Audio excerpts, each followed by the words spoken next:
သာသနာတော်နှစ်2565နှစ်ကောဇာတက္ကရာ1383ခုနှစ်တပေါင်းလဆန်း2ရက်2022ခုနှစ်ပလ3ရက်ဇာတာပရိနေ့၌အွန်လိုင်းမှာဟောကြားအပ်သောပရိမလုံးချင်သူတေမိကုမာရအကြောင်းတရားဒေသနာတော်သံဃာနဲ့နိဗ္ဗာန်အကြောင်းဟောလို့ပြီးတော့ဇတ်တော်ကြီးဆက်ဝဲတဲ့က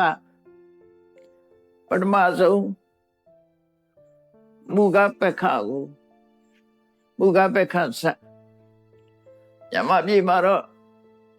တေမိယဆက်လို့လည်းသိကြတယ်အဲ့ဒီဆက်ကိုပိုင်းပြီးတော့နေစားပြီးတော့ဟောပြီးဒီဆက်မှာမတ္တဝေရတွေများစွာရှိလို့လောကမှာလူဘဝမှာကြုံတွေ့ရတဲ့အခြေအနေတွေဘဝနဲ့နှိစက်တဲ့ဖြစ်ပျက်တွေအကြောင်း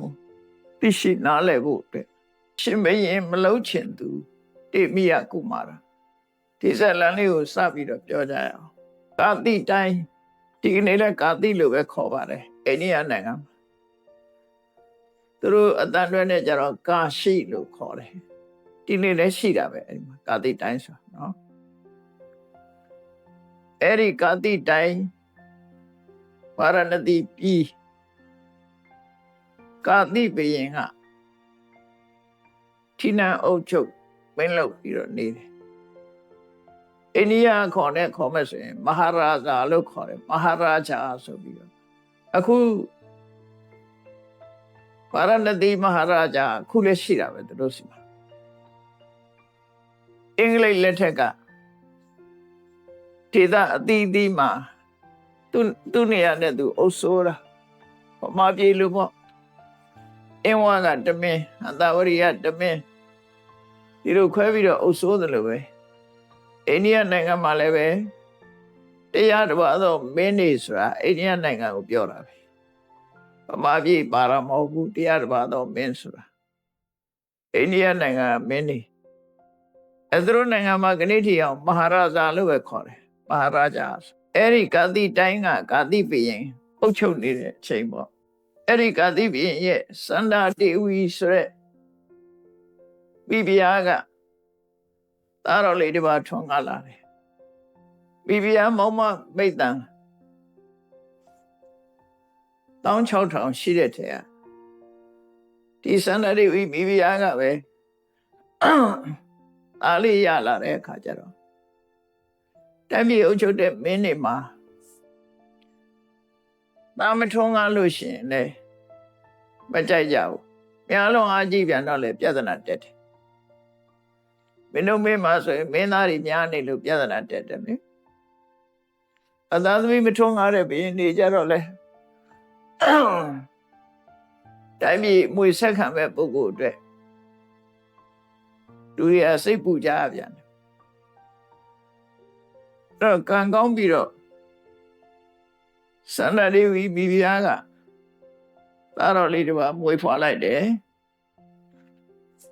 တိုင်းပြည်ရဲ့အနာဂတ်အတွက်စိတ်ပူနေကြတဲ့ကာတိဘုရင်ရောဘုမပရိသတ်တွေကရောစိတ်နှလုံးအေးချမ်းပြီးဝမ်းသာအားရဖြစ်ကြတယ်ထိနန်းမွေဆက်ခံမဲ့မင်းသားလေးတစ်ပါးရပြီဆိုတော့ကြည်နူးဝမ်းသာကြတော့သူတို့ရဲ့စိတ်နှလုံးဟာပီတိနဲ့ဆွဖြန်းထားသလိုလန်းဆန်းကြတဲ့အတွက်တေမိယကုမာရလို့နာမည်ပေးတယ်တေမိယဆိုတာဆွတ်ဆိုစေတယ်6ကပ်ပြီးတော့မနေဘူးဒီမင်းသားလေးမွေးလိုက်တဲ့အခါပို့ပြီးတော့စိုးပြေးလာတယ်လို့ဆိုလို့တယ်ပေါ့နော်ရှေးဆိုတာကိုလည်းတေမိယလို့ခေါ်တာအဲ့ဒါကြောင့်မို့လို့နှလုံးသားတွေဟာ6ကပ်မနေဘဲနဲ့စိုးပြေမှုကိုဖြစ်စေတတ်သောကြောင့်ဒီမင်းသားလေးကိုတေမိယကုမာရလို့နာမည်ပေးတာမွေးတာအကောင်းပါပဲကျန်ရင်ကလည်းခဏနဲ့ပြည့်စုံတဲ့မင်းသားလေးမွေးတာဆိုတော့တတိုင်းလုံးတစ်ပြည်လုံးဝမ်းမြောက်ဝမ်းသာဖြစ်ကြတယ် တလာသားအရွယ်ရောက်တဲ့အခါကျတော့သားတော်လေးကိုအဝတ်တန်းစာလှပပလေးဆင်းပြီးတော့ပြည်ပြားကြီးကဘယင်စံမြန်နဲ့နန်းတော်ကိုသွားပြီးဒီသားလေးကိုဘယင်စီပို့ထားတလာသားဆိုတော့ဘယင်ခြီဖို့ရအတွက်ပို့လိုက်တာပေါ့နော်အဲ့ဒီမှာဘယင်ကခြီပွေ့ပြီးတော့ထားတဲ့အချိန်မှာတိုင်းရေးပြည်ကိစ္စစီမံစရာတစ်ခုပေါ်လာတယ်ဘယင်ရဲ့တမန်တော်တွေကရှားစောသား၄ယောက်ကိုခေါ်လာတယ်ရှားစောသား၄ယောက်ပြမှုကျူးလွန်တဲ့ရာစောသား၄ယောက်ဘာတွေကျူးလွန်มาတယ်လို့ဆိုဘယင်ကြီးတန်တော်တင်တဲ့အခါဘယင်ရဲ့အဆုံးဖြတ်ကိုလာခံကြအဲ့ဒီမှာရှားစောသား၄ယောက်ကိုဘယင်ကအသီးသီးသူတို့ပြမှုအလိုက်အမိန့်ချတယ်အေးဒီပထမလူတယောက်ကိုတော့ဆူရှိတဲ့ကျိန်လုံးနဲ့အချက်1000ရိုက်ပြစ်ဒဏ်ပေးတာကျိန်ဒဏ်ပေးတယ်ဆိုတာဒီနေ့ခေတ်မှာတောင်မှပဲအင်ဒိုနီးရှားတို့မလေးရှားတို့စင်ကာပူတို့မှာရှိသေးတယ်ဒီနေ့ထိနော်ကျိန်ဒဏ်ပေးတယ်ဆိုတာကိုရီးယားတွေမှာလည်းရှိဖို့ရတယ်အဲ့ဒီမှာဒီမှာဆူကကြည်ဒီကျိန်လုံးကအဲ့ဒီဘယင်းလေးလက်ထက်ကဆူးရှိသောကျိန်လုံးဆိုတော့ဘယ်လောက်နာလိုက်မလဲစဉ်းစားကြည့်ပေါ့နော်ကျိန်ကဆူးပါလားသို့မဟုတ်ကျိန်တို့ကိုဆူးလေးတွေတတ်ထားတဲ့ကျိန်လုံးဖြစ်အချွန်လေးတွေတတ်ထားတဲ့ကျိန်လုံးနဲ့ဆူးရှိသောကျိန်လုံးဖြင့်အချက်1000ရိုက်ဖို့အမိန့်ချတယ်နောက်ဒုတိယရာဇောသားကိုတော့တန်ချေချင်းခတ်ပြီးထောင်ထဲသွင်းထားလိုက်သူတို့မိန့်ချတာတတိယရာဇောသားကြတော့သူတို့ကိုလုံးလှမ်းနဲ့ထိုးဖို့အမိန့်ချတယ်စတုတ္ထရာဇောသားတော့ကားစဉ်တင်ထားဖို့အမိန့်ချလိုက်တယ်အဲ့တော့သူတို့ပြစ်မှုအားလျော်စွာဘုရင်ကချက်ချင်းစီရင်ချက်ချလိုက်တာရာဇောသား၄ယောက်ကိုအဲ့လိုစီရင်ချက်ချတဲ့ဟာကိုကြားရတော့ဒီမင်းသားလေးကစကားမပြောတတ်ပေမဲ့သူကဒါလေးကြားလိုက်တော့သူကအတော်ကိုစိတ်ထဲမှာကြောက်ရွံ့တုန်လှုပ်သွားတယ်ကြောက်ရွံ့တုန်လှုပ်သွားပြီးတော့ငါအဖေကငရဲကြမဲ့အလုပ်တွေလုပ်နေပါလားဆိုပြီးတော့သူဟာအတော်ကိုကြောက်ရွံ့တုန်လှုပ်သွားတယ်အဲ့ဒီရှားစောသားတွေကိုပြစ်မှုတွေချနေတယ်ကြတော့အဲ့ဒါနဲ့စိတ်ထဲမှာအလုံးတုန်လို့ခြောက်ချားပြီးတော့ဒီစိတ်ကအတော်ဆွဲလန်းသွားတယ်မင်းသားလေးမှာနောက်တစ်ရက်ကျတော့မင်းသားလေးကိုထီးပြူအောက်ကသူ့အိယာလေးပေါ်မှာတိတ်ထားပြီးဘောကထီးပြူတွေမို့ထားကြတယ်ပေါ့အဲ့ဒီလိုတိတ်ထားတဲ့အချိန်လေးမှာနိုးလာတဲ့အခါမျက်လုံးဖွင့်ကြည့်အပေါ်ထီးပြူတို့ခန္ဓာကြည့်ကြတဲ့အိယာမင်းစိုးရသာအိမ်ကိုမြင်ရတဲ့အခါမှာသူစိတ်ထဲမှာမပြောဘူးဒီထီးပြူတို့နန်းဆန်နေတဲ့အသွင်ပြည့်နေဒါတွေကိုကြည့်တဲ့အခါမှာသူစိတ်ထဲမှာသူမပြောဘူးငါဘာလို့ဒီလိုဓမြအိမ်ဘယ်ဘွားအမြန်ငါဓမြအိမ်ကိုရောက်လာတာပါလဲစောရခေဟိဘယ်ရင်နန်းတော်ကိုဒီဓမြကြီးအိမ်ငါဘာလို့ဒီရောက်လာတာပါလဲလို့ဒါတန်ဝေကညာဆိုတာဆက်ဆက်မှုကတော့ရှိတယ်သူကဒီလူဆိုးကောင်းဆောင်ကြီးအိမ်ကိုငါဘယ်လိုလုပ်ပြီးဘယ်ဘွားအမြန်ရောက်လာတာတော့လို့တွေးလိုက်တဲ့အခါမှာစာဒိဋ္ဌရဉာဏ်ရသွားတယ်လူဆိုတာကတခါတလေကြရင်ချက်ချင်းကြီးသိတာမဟုတ်ပဲနဲ့အဲ့လိုဆက်ဆက်ပြီးတွေးအင်းကနေပြီးတော့ဘဝဟောင်းကိုပြန်သိသွားအဲ့ဒါကိုစာဒိဋ္ဌရဉာဏ်လို့ခေါ်တယ်စာတိဆိုတာဖြစ်ခဲ့တဲ့ဘဝကိုတရပြန်လေအောင်မေးတဲ့ဉာဏ်ပြန်လေအောင်မေးတယ်အဲ့ဒီဉာဏ်ကပေါ်လာခဲ့တယ်ဘာလို့လဲဆိုထီးပြူနဲ့ဒီလိုခန်းခန်းနာနာသူကနေခဲ့ဘူးတာကိုနေခဲ့ဘူးတော့ဒါတွေကြည့်ပြီးတော့ငါတိတ်တုံးကလည်းဒီလိုနေခဲ့ဘူးပါတယ်ဒီအိမ် လူဟာမျိုးငါဘာလို့ရောက်လာတာပါလေဘာကြောင့်ဒီနေရာပြန်ရောက်လာတာပါလေဆိုပြီးတော့စာရိတ္တရဉာဏ်ရပြီးတော့ပြန်ကြည့်လိုက်တဲ့အခါမှာသူကအဲ့ဒီဗာရဏသီပြည်မှာပဲနှစ်ပေါင်း20မင်းလုပ်ခဲ့ဘူးတဲ့အရင်ဘဝတွေတော့တခုသောဘဝမှာမင်းလုပ်ခဲ့တယ်နှစ်ပေါင်း20အုပ်စိုးခဲ့ပြီးနှစ်ပေါင်း8000ဥရဒငရဲမှာငရဲခံခဲ့ရတယ်ဥဒ္ဒတငရဲမှာငရဲခံရှင်မင်းဆိုတာမျိုးကတမှုဖြတ်မှုနဲ့ပြည့်တံပေးရတာတွေလုံနေရတာဆိုတော့အပြစ်မကင်းဘူးပေါ့နော်အဲ့လိုရာဇဝတ်သားတွေကိုပစ္စည်းဥစ္စာသိမ်းတာတို့တတ်တာဖြတ်တာတို့ခြေဖြတ်လက်ဖြတ်ဖြတ်တာတို့ဒီလိုရာဇဝတ်ပြစ်မှုအလိုက်စီမံချက်ချတာတွေဆိုတော့သူ့ကြောင့်မို့လို့လူတွေသိရတာလည်းမနေဘူးပေါ့တမ်းပြေအုပ်ချုပ်တဲ့မင်းဆိုတော့တရားသဖြင့်အုပ်ချုပ်တဲ့မင်းသာလင်ကောင်းရသူတည်ရောက်နိုင်တယ်အဲ့လိုတတ်ချင်းဖြတ်ချင်းနဲ့အုပ်စိုးတဲ့မင်းမျိုးဆိုရင်ကတော့မရဲကြနိုင်တာသူလုပ်တဲ့လုပ်တွေကလည်းကောင်းတဲ့လုပ်မှမဟုတ်ဘူးစကြဝဠာမင်းတို့လိုငါးပါးသီလနဲ့အုပ်ချုပ်တဲ့ဘုရင်မျိုးလူဆိုးသခိုးအမတမနေတဲ့ခေတ်မျိုးမှာဘုရင်လုပ်တဲ့ပုဂ္ဂိုလ်တွေကတော့ကောင်းရသူတည်ပုံရောက်တယ်စကြဝဠာမင်းခေတ်ဆိုလူတွေကလည်းကောင်းတယ်ဘုရင်ကလည်းကောင်းတယ်ဥပဒေတွေများများမရှိဘူးငါမျိုးတည်းပဲသူများသက်မတတ်ကြနဲ့သူများဥစ္စာမတရားမယူကြနဲ့သူတော်ဘာသာမယာမပြစ်မှားကြနဲ့လိမ့်လေလီပြားပြီးမပြောကြနဲ့သိရဲ့မတော့ကြနဲ့လို့ဒီငါမျိုးပဲလဲပြီးတော့တတိပေးပြီးအုပ်ချုပ်တာတရားသဖြင့်အုပ်ချုပ်တာဆင်းရဲတဲ့လူတွေကိုထောက်ပံ့တယ်တိုင်းပြည်အတွင်းမှာမတရားမှုတွေမဖြစ်အောင်ထိမ့်သိမ်းပေးတယ်အဲ့လိုနီးတွေနဲ့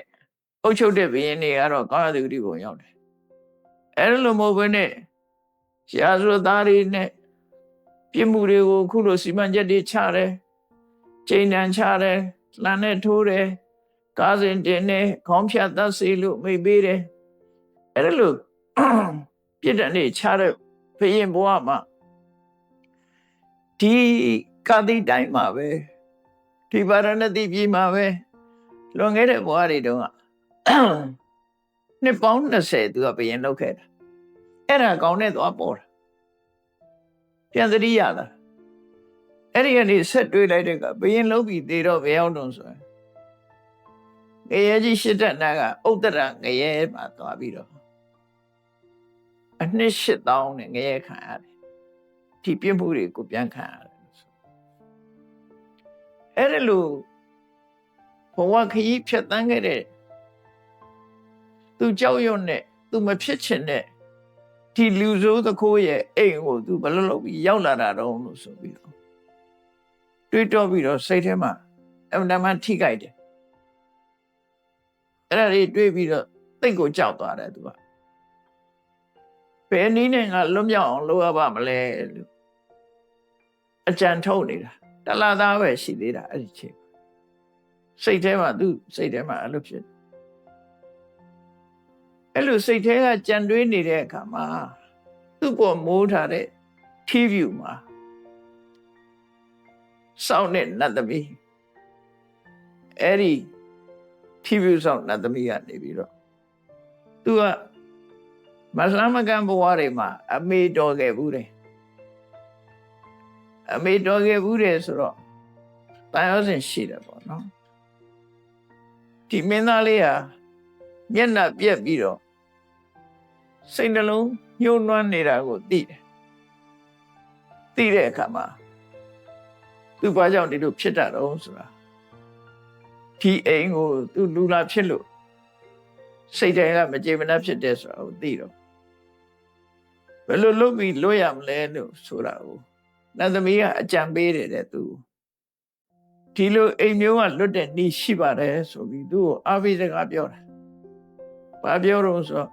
မာပန္တိစယဝိဘဝေယမင်းတသိလိမ္မာအကြောင်းကိုဘယ်သူမှမပြနဲ့တဲ့ ငါသားမင်းတတ်သိလိမ္မာကြောင်းကိုဘယ်သူမှမပြနဲ့မင်းအသိဉာဏ်ရှိတယ် bright ဖြစ်တယ်ဆိုတာဘယ်သူမှမသိစေဆိုလိုတာစွန့်အောင်အားအောင်နာမကြရအောင်ဆောင်းထားနော်စွန့်အားနာမကြစွန့်တယ်ဆိုတာမသွားနိုင်မလားနိုင်မတန်ဆွမ်းပေါ့အားတယ်ဆိုတာတကမပြောနိုင်တာနာမကြတာတော့ပဋိရလို့ခေါ်တယ်အတန်မကြတာအဲ့ဒီစွန့်အားနာမကြရအောင်ဆောင်းနေလိုက်မာပန္နိစ္စယဝိဘဝေယမင်းတတ်သိလိမ္မာတဲ့အနေထားမျိုးကိုဘယ်သူမှမပြနဲ့ဘာလဲကောပဝတဗ္ဗပါဏိနာအလုံးထဲမှာမင်းဟာဘာမှမသိမလိမ္မာတဲ့လက်ဘိန်းတုံးအောင်ဆောင်းနေလိုက်သဗ္ဗေတံစနောသဗ္ဗောစနောသဗ္ဗောတံစနောဩစိနာတုငါသားအဲ့လိုနေပဲဆိုရင်မင်းကိုကြက်တည်းမရှိတဲ့လူဆွမ်းအားနာမကြမင်္ဂလာမရှိဘူးဆိုပြီးတော့မင်းကိုတောကိုမောင်းထုတ်ကြလိုက်မယ်စွန့်ပစ်ကြလိုက်မယ်ဧဝံတဝအထောဘိတတိအဲ့ဒါဆိုရင်တော့မင်းဒီကလွတ်မြောက်ဖို့နိလန့်ရတယ်အနန္တမီးကအကြံပေးလိုက်တာမင်းဒီကနေလွတ်မြောက်ခြင်းရင်တော့မင်း bright ဖြစ်တာတွေကိုမသိစေနဲ့အဲ့တော့ဆွမ်းကြအောင်အားကြအောင်နာမကြအောင်ဆောင်းနေအဲ့ဒါသာလို့ဆိုတော့ဒီကလေးလေးကနတ်သမီးကအကြံပေးတာကိုသူဝမ်းမြောက်ဝမ်းသာကျိုးဆိုလိုက်တယ်ကရောမိတိတံဝဆနံယမံဘနတိတေဝတိနတ်သမီးစင်နတ်သမီးပြောတဲ့အတိုင်းလိုက်နာပါမယ်အထကာမဟိမေအမဘယ်တော့ဟာကျွန်ုပ်ရဲ့အကျိုးစီးပွားကိုလိုလားသူဖြစ်ပါတယ်ဟိတကာမတိတေဝတိရှင်နတ်သမီးဟာကျွန်ုပ်ရဲ့အကျိုးစီးပွားကိုလိုလားသူပဲဖြစ်ပါတယ်သူပြောတဲ့အတိုင်းလိုက်နာပါမယ်လို့ဆိုအဋိဋ္ဌံလိုက်တယ်အဲ့ဒီချိန်မှာဒီကလေးငယ်လေးကဘလို့အဋိဋ္ဌံလိုက်တော့ဆိုဒီနေ့ကနေစပြီးတော့မတန်ဆွမ်းတဲ့ပုဂ္ဂိုလ်လိုနေမယ်ခြေလက်တွေမလှုပ်ဘူးမတန်ဆွမ်းတဲ့ပုဂ္ဂိုလ်လိုနေမယ်ဆွမ်းအားနေတဲ့ပုဂ္ဂိုလ်လိုနေတဲ့ပုဂ္ဂိုလ်လိုနေမယ်နားမကြားကြအောင်ဆောင်းနေမယ်ဒီ၃ချက်ကိုအဋိဋ္ဌံလိုက်တယ်သူဟာဘယ်တော့မှဒီတန်ဆွမ်းတဲ့ပုဂ္ဂိုလ်ဆိုတာမဖြစ်စေရဘူးမသိစေရဘူးသူတန်ဆွမ်းတယ်ဆိုတာမသိစေရဘူးသူနားကြားတယ်ဆိုတာမသိစေရဘူးသူစကားပြောတတ်တယ်ဆိုတာလည်းမသိစေရဘူးအလုံးဝစီဘိတ်ကျင့်တာပေါ့နော်ဝစီဘိတ်တွေမကဘူးသူကိုလည်းလှုပ်ရှားမှုရောပါရောအကုန်လုံးဆွမ်းအားနာမကြဖြည့်ကျင့်ကိုကျင့်လိုက်တာဒိဋ္ဌံပြီးတော့သူကတနေ့သားအရွယ်မှပဲအဲ့ဒီချိန်မှာလာသားအရွယ်လောက်ကစပြီးတော့သူဒီတိုင်းနေလိုက်တာအဲ့တော့ဒီမင်းသားလေးမွေးဖွားလာတဲ့အခါမှာအမတ်900ရဲ့အိမ်မှာလည်းပဲအသီးသီးအမတ်ဒီမှာသားလေးတွေမွေးတယ်တပြိုင်နဲ့မွေးဖွားလာတာ900ရှိတယ်ဘုရင်ကြီးကမင်းသားလေးဖော်ရအောင်ဆိုပြီးတော့အမတ်သား900ကိုလည်းပဲအဝတ်တစားတွေပေးပြီးတော့နန်းတော်ခေါ်ထားတယ်ဒီကလေးတွေအားလုံးကိုပဲနန်းတော်ကကျွေးမွေးဆောင်ရှောက်တာမင်းသားလေးမပြင်းရအောင်ဆိုပြီးတော့ရွယ်လူကလေးတွေကိုအကုန်လုံးနန်းတော်မှာစုထားလိုက်စားတူသွားတူလာတူတကယ်ချင်းပေါင်းသင်းနေနဲ့ပျော်ရအောင်လို့ဆိုပြီးတော့နန်းတော်ထဲမှာဒီကလေးတွေကိုထားလူဒိန်းနေနဲ့အထိန်တော်တွေနဲ့မပြင်းရအောင်အဲ့လိုစီမံပေးထားတယ်ပေါ့နော်အဲ့လိုဒီကလေးလေးကိုဒီစောင့်ကြည့်နေတဲ့အချိန်မှာ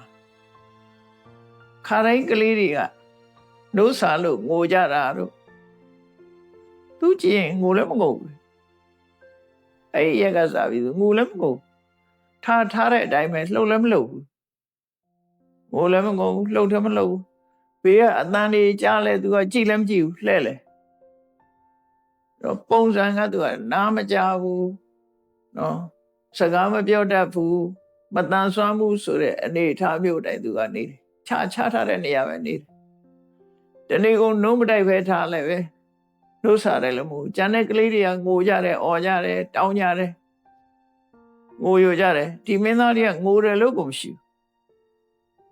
ထားတဲ့အတိုင်းနေသို့တော့သူ့အကဲခတ်နေကြတော့ကြည့်တဲ့ပုဂ္ဂိုလ်တွေကဒါမတန်ဆွမ်းလည်းမဟုတ်ဘူးလက်တွေခြေတွေကြည့်မတန်ဆွမ်းတဲ့လည်းမဟုတ်ဘူးဆွမ်းအနာမကြတဲ့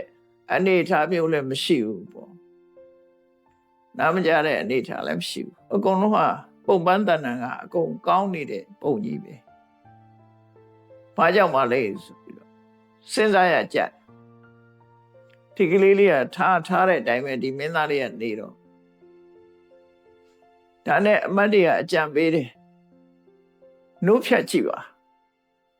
သူစားရင်မကစားလို့ရှိရင်တော့ငိုမှာပဲနှုတ်ဖြတ်ကြည့်မယ်ဆိုတရေလောက်နှုတ်မတက်ပဲထားတယ်ကျန်တဲ့ကလေးတွေနဲ့တူတူပဲနှုတ်မတိုက်ပဲထားတယ်ကျန်တဲ့အကောင်တွေကတော့ငိုလိုက်ကြတာတနန်းတော်လုံးစူးညံ့တယ်သူ့ကြည့်တော့ဒီတိုင်းပဲနှုတ်မတိုက်ပဲထားလဲဒီတိုင်းပဲတရေမတိုက်နောက်ရတည်တယ်အဲ့လိုစမ်းတတ်တယ်စမ်းတတ်ကြည့်တော့သူကတော့အချိန်ကြီးမပြတ်ဘူးအချိန်ကြီးမပြတ်ဘူးအဲ့လိုပဲနေတော့အမျိုးမျိုးစမ်းလိုက်တာတနှစ်သားအရွယ်မှာလုံးမတိုက်ဖက်နဲ့ပြစ်ထားတာနဲ့အရင်စပြီးတော့စမ်းလိုက်တယ်ပေါ့နော်စမ်းလိုက်တော့ဘလို့မှသူ့ရဲ့အခြေအနေတွေကပေါ်ပြီးတော့မလာဘူးပေါ်မလာဘူးတခြားကလေးတွေကတော့ငိုကြအော်ကြဟစ်ကြနဲ့နေကြတယ်အဲ့ဒါနဲ့လာသားအရွယ်ကနေတဖြည်းဖြည်းတနှစ်သားအရွယ်ရောက်လာခဲ့တာစမ်းသပ်ခံရတယ်တရချားနိုးတိုက်တယ်နိုးမိဘကပဲမနေနိုင်လို့အထိန်တော်တွေကမနိုးနိုင်လို့နိုးတိုက်ချိန်တန်းနေပြီသူကမတောင်းလည်းပဲတနာရနဲ့သွားတိုင်လိုက်ကြအဲ့ဒါလိုနဲ့တနှစ်သားဘဝရောက်သွားတာသူကတနှစ်သားဘဝရောက်ပြီးတော့အမတ်တွေနဲ့တခါစီဝေးကြတယ်ဒီကလေးဟာကြည့်ရတာစောနာမကြလည်းမဟုတ်ဘူးသူ့ရဲ့ခြေတွေလက်တွေကြည့်ရတာအမှန်တန်ပုံမှန်ပဲဘာကြောင့်များဒီလိုဖြစ်ပါလဲတို့အမတ်တွေကဘုရင်ကြီးကိုတန်တော်တင်ကြပြန်တယ်တနှစ်သားအရွယ်ရောက်လာခဲ့ပြီတနှစ်သားကလေးတွေကဘာကြိုက်တတ်တုံးဆိုပုံပဲသေးစားကြိုက်တတ်တယ်သူတို့မုံကလေးတွေချိုချင်းလေးတွေအဲ့လိုဟာတွေမုံပဲသေးစားတွေကြိုက်တတ်ဒါနဲ့ဒီကလေးကိုမုံပဲသေးစားနဲ့စမ်းမယ်ပထမနိုးမတိုက်ပဲနဲ့စမ်းတယ်နောက်တနေ့သားအရွယ်ရောက်တဲ့အခါကျတော့စားဝဲတော့ဝဲမုံမျိုးစုံနဲ့သူ့စမ်းတယ်ကျန်တဲ့ကလေးတွေရောအကုန်လုံးမုံမျိုးစုံထားပြီးတော့မုံတွေကိုစားဖို့ကလေးတွေကြားထဲမှာချပေးကျန်တဲ့ကလေးတွေကတော့လူရက်ပြီးတော့စားကြတယ်မုံတွေသူကတော့လှုပ်ကိုမလှုပ်ဘူးနော်ကျန်တဲ့ကလေးတွေကလူကြရံဖြစ်ကြစားကြနဲ့အဲ့ဒီအချိန်မှာကျန်တဲ့ကလေးတွေစားနေတဲ့အချိန်ဒီမင်းသားလေးကတော့သူ့ကိုယ်သူကိုပြောတယ်မင်းငရဲကြောက်လို့ရှိရင်မုံမစားနဲ့ငရဲကြရင်ဒီတဲ့ခံရမှာမယ်မုံတော့စားခြင်းနဲ့စိတ်တော့ပေါက်တယ်ဒါပေမဲ့မင်းမုံမစားနဲ့မုံစားရင်မင်းငရဲကိုခံရမှာဆိုပြီးတော့အဲ့ဒီမုံကိုကြည့်ကိုမကြည့်ဘူး ဒီတိုင်းပဲမလှုပ်မရှက်ပဲနေလိုက်တယ်အဲ့ဒါနဲ့တစ်နှစ်သားအရွယ်ဟာအမျိုးစုံကလေးကြိုက်တဲ့မုတ်မျိုးစုံနဲ့ဘယ်လိုပဲစမ်းသူဟာလမ်းမလာတော့ဒါနဲ့နှစ်နှစ်သားအရွယ်ရောက်တဲ့အခါကျတော့နှစ်နှစ်သားကလေးတွေကဘာကြိုက်တတ်တုံးလို့ဆိုတဲ့အခါနှစ်နှစ်သားအရွယ်ကျတော့သတိသင်္နံလေးတွေကြိုက်တယ်အသီးလေးတွေကြိုက်တယ်ပေါ့အသီးလေးတွေကြိုက်တော့အသီးမျိုးစုံစထရောဘယ်ရီတို့ဘလူးဘယ်ရီတို့စီးသီးတို့အပြောသီးတို့ဆိုတာဒီကလေးတွေကြိုက်တတ်တဲ့အသီးနှံလေးတွေကိုချပြီးတော့ပေးတယ်သူနာလေးပါချထားတယ်ကျန်တဲ့ကလေးတွေကတော့အလူရက်သူတဲ့ငါလူရက်ပြီးတော့စားကြတယ်ကျန်တဲ့ကလေးတွေလူရက်စားတာကိုသူကကြည့်တော့မကြည့်ဘူးတဲ့မင်းသားလေးကကြည့်တော့မကြည့်ဘူးသူကသူဆုံးမတယ်မင်းတစ်သီးသွားမကြိုက်လေနဲ့ရဲကဒီတဲ့ဆိုးတယ်ဆိုပြီးတော့သူကသူအောင်အင်းသိခံတယ်အဲ့ဒါလို့နဲ့ပဲတစ်သီးနဲ့စမ်းတော့လည်းပဲမရဘူးတစ်နှစ်ကုန်သွားတယ်တစ်နှစ်လုံးစမ်းတာအဲ့ဒါတရက်မှထူးမလားအဲ့ဒါလို့နဲ့သူက3နှစ်သားအရွယ်ရောက်လာတယ်3နှစ်သားအရွယ်ရောက်လာတဲ့အခါကျတော့ကစားစရာအယုတ်ကလေးတွေကအဲ့ဒီကျတော့ကစားစရာအယုတ်ကလေးတွေမက်တယ်ဆင်းယုတ်ကလေးတွေပြင်းယုတ်ကလေးတွေခွေးယုတ်ကလေးတွေနွားယုတ်ကလေးတွေနဲ့ဆင်းယုတ်အဲ့ဒါမျိုးလေးတွေကိုသူတို့ကစားစရာအယုတ်လေးတွေကိုအမတန်မှမက်ကြတယ်အဲ့ဒီတော့ဆင်းယုတ်ပြင်းယုတ်ကလေးတွေလှုပ်ပြီးတော့ကလေးတွေကိုအနာချပေးထားတယ်ကျန်တဲ့ကလေးတွေကတော့လူရက်ပြီးတော့ယူကြတယ်တယောက်နဲ့တယောက်ရံဖြစ်ကြတယ်လူချတယ်ထားပြီးတော့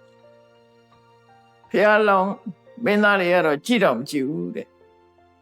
ကြည့်တော့မကြည့်တော့တစ်လိမ့်လုံးပဲအယုတ်မျိုးစုံနဲ့စမ်းတော့လည်းပဲသူဟာဒီတိုင်းပဲမတုံမလုံးပဲဖြစ်နေတယ်အဲ့ဒါကိုအကြောင်းပြုပြီးတော့မတုံမလုံးဒုံဒီဘောနေတဲ့လူကိုတေမိလုံနေတယ်လို့ပြောကြတာပေါ့နော်မာတွေကတေမိလုံနေတယ်ဆိုတာဒီဇက်လန်းကိုပြောတာပဲသူကတော့ဘာမှလှုပ်ရှားမှုမပြဘူးအဲ့ဒါလိုနဲ့3နှစ်သားအရွယ်လွန်သွားတယ်4နှစ်သားအရွယ်ရောက်သွားတယ်ကဲဒါဖြင့်4နှစ်သားအရွယ်တွေကဘာတွေကြိုက်တော့ဆိုအစားအသောက်တွေကြိုက်တယ်အစားအသောက်ကြိုက်တော့အစားအမျိုးစုံမုံပဲသေးစားအမျိုးစုံချပြီးတော့ပေးတယ်စားခြင်းမွေတွေမျိုးစုံလုပ်ပြီးတော့ချပေးတော့ဖြစ်မင်းသားလေးကသူ့ကိုယ်သူဆုံးမတယ်မင်းမစားခြင်းနဲ့နော်ဒီလိုအစာမစားရလို့သိတဲ့ဘဝတွေလည်းပဲအများကြီးရှိတယ်ငရဲလောက်တော့ဘယ်မှကြောက်စရာမကောင်းဘူးဆိုပြီးတော့ငရဲနဲ့သူ့ကိုယ်သူချင်းချောက်ပြီးတော့တို့နေအဲ့တော့ဒီလိုတခြားကလေးတွေကလူရဲ့စားကြတော့လေသူကလုံးဝကိုမလှုပ်ရှားတော့မိဖုရားကြီးကအမေလုံးတဲ့မိဖုရားကြီးကမနေနိုင်တော့သူ့လက်နဲ့အဲ့ဒီမုံလေးတွေခွန့်ပေးတယ်နော်ခွန့်ပေးမှပဲစားတယ်မစားဘူးသူလှုပ်ရှားမှုလုံးဝမပြအဲ့ဒါလိုနဲ့4နှစ်ပြည့်သွားတော့9နှစ်ထဲရောက်ပြန်တော့9နှစ်သားအရွယ်ကစားစရာနဲ့ဖြာရောက်တာတော့တော်တော်စုံသွားပြီလေခုနအယုတ်တို့အသီးတို့အစားအစာတွေနဲ့ဖြာရောက်လို့မရအဲ့တော့9နှစ်သားကလေးတွေကဘာဖြစ်တုံးဆိုမီးကြောက်တယ်တဲ့သူတို့က9နှစ်သားအရွယ်ကမီးပူမှာတိတ်ကြောက်တယ်မီးကြောက်တဲ့အခါကျတော့မီးနဲ့စားမယ်ဆိုပြီးနန်းရင်ပြင်အကျယ်မှာတကားတွေအများကြီးတက်ထားတဲ့အိမ်တိမ်ကိုဆောက်တယ်ရှားကြီးတဲယာယီအိမ်ကိုဆောက်ပြီးတော့အဲ့ဒီထမ်းရွက်တွေပါတွေနဲ့မိုးထားပြီးကလေးတွေရောဒီမင်းသားလေးရောအဲ့အိမ်ထဲမှာရှိနေတဲ့အချိန်မှာထမ်းရွက်တို့သိရွက်တို့အဲ့ဒီတက်ကယ်တို့ဆိုပြက်မိလောင်တာမို့ သူတို့နေတဲ့အိမ်ကိုဘေးကနေပြီးတော့အဲ့ဒါမိရှို့လိုက်တဲ့ကောင်အုံးနဲ့မိတွေတောင်းလာကျန်တဲ့ကလေးတွေကတော့အကုန်ထပြေကုန်တာသူကတော့လှုပ်ကုန်မလှုပ်ဘူးမိလောင်တာမလှုပ်ဘူးကျန်တဲ့ကလေးတွေကအကုန်မိမြင်တာနဲ့အကုန်ကြောက်ပြီးတော့ထွက်ပြေးသွားသူတို့နေတဲ့ရှားရီတဲကိုမိရှို့ပြီးတော့ချင်းချောက်တာအကုန်လုံးကျန်တဲ့ကလေးတွေကကြောက်ကုန်ကြတယ်မင်းသားလေးကတော့ဒီပူကငရဲပူနဲ့စားလို့ရှိရင်ဘလောက်မှမပြောပါတော့ပါဘူးဆိုပြီးတော့မလှုပ်ကုန်မလှုပ်ပဲနဲ့ပြေးလည်းမပြေးဘူးဒီတိုင်းပဲခံနေတယ်အဲ့ကြတော့မှသူ့နာလေးမီးရောက်လာတဲ့အခါမှာမနေနိုင်တော့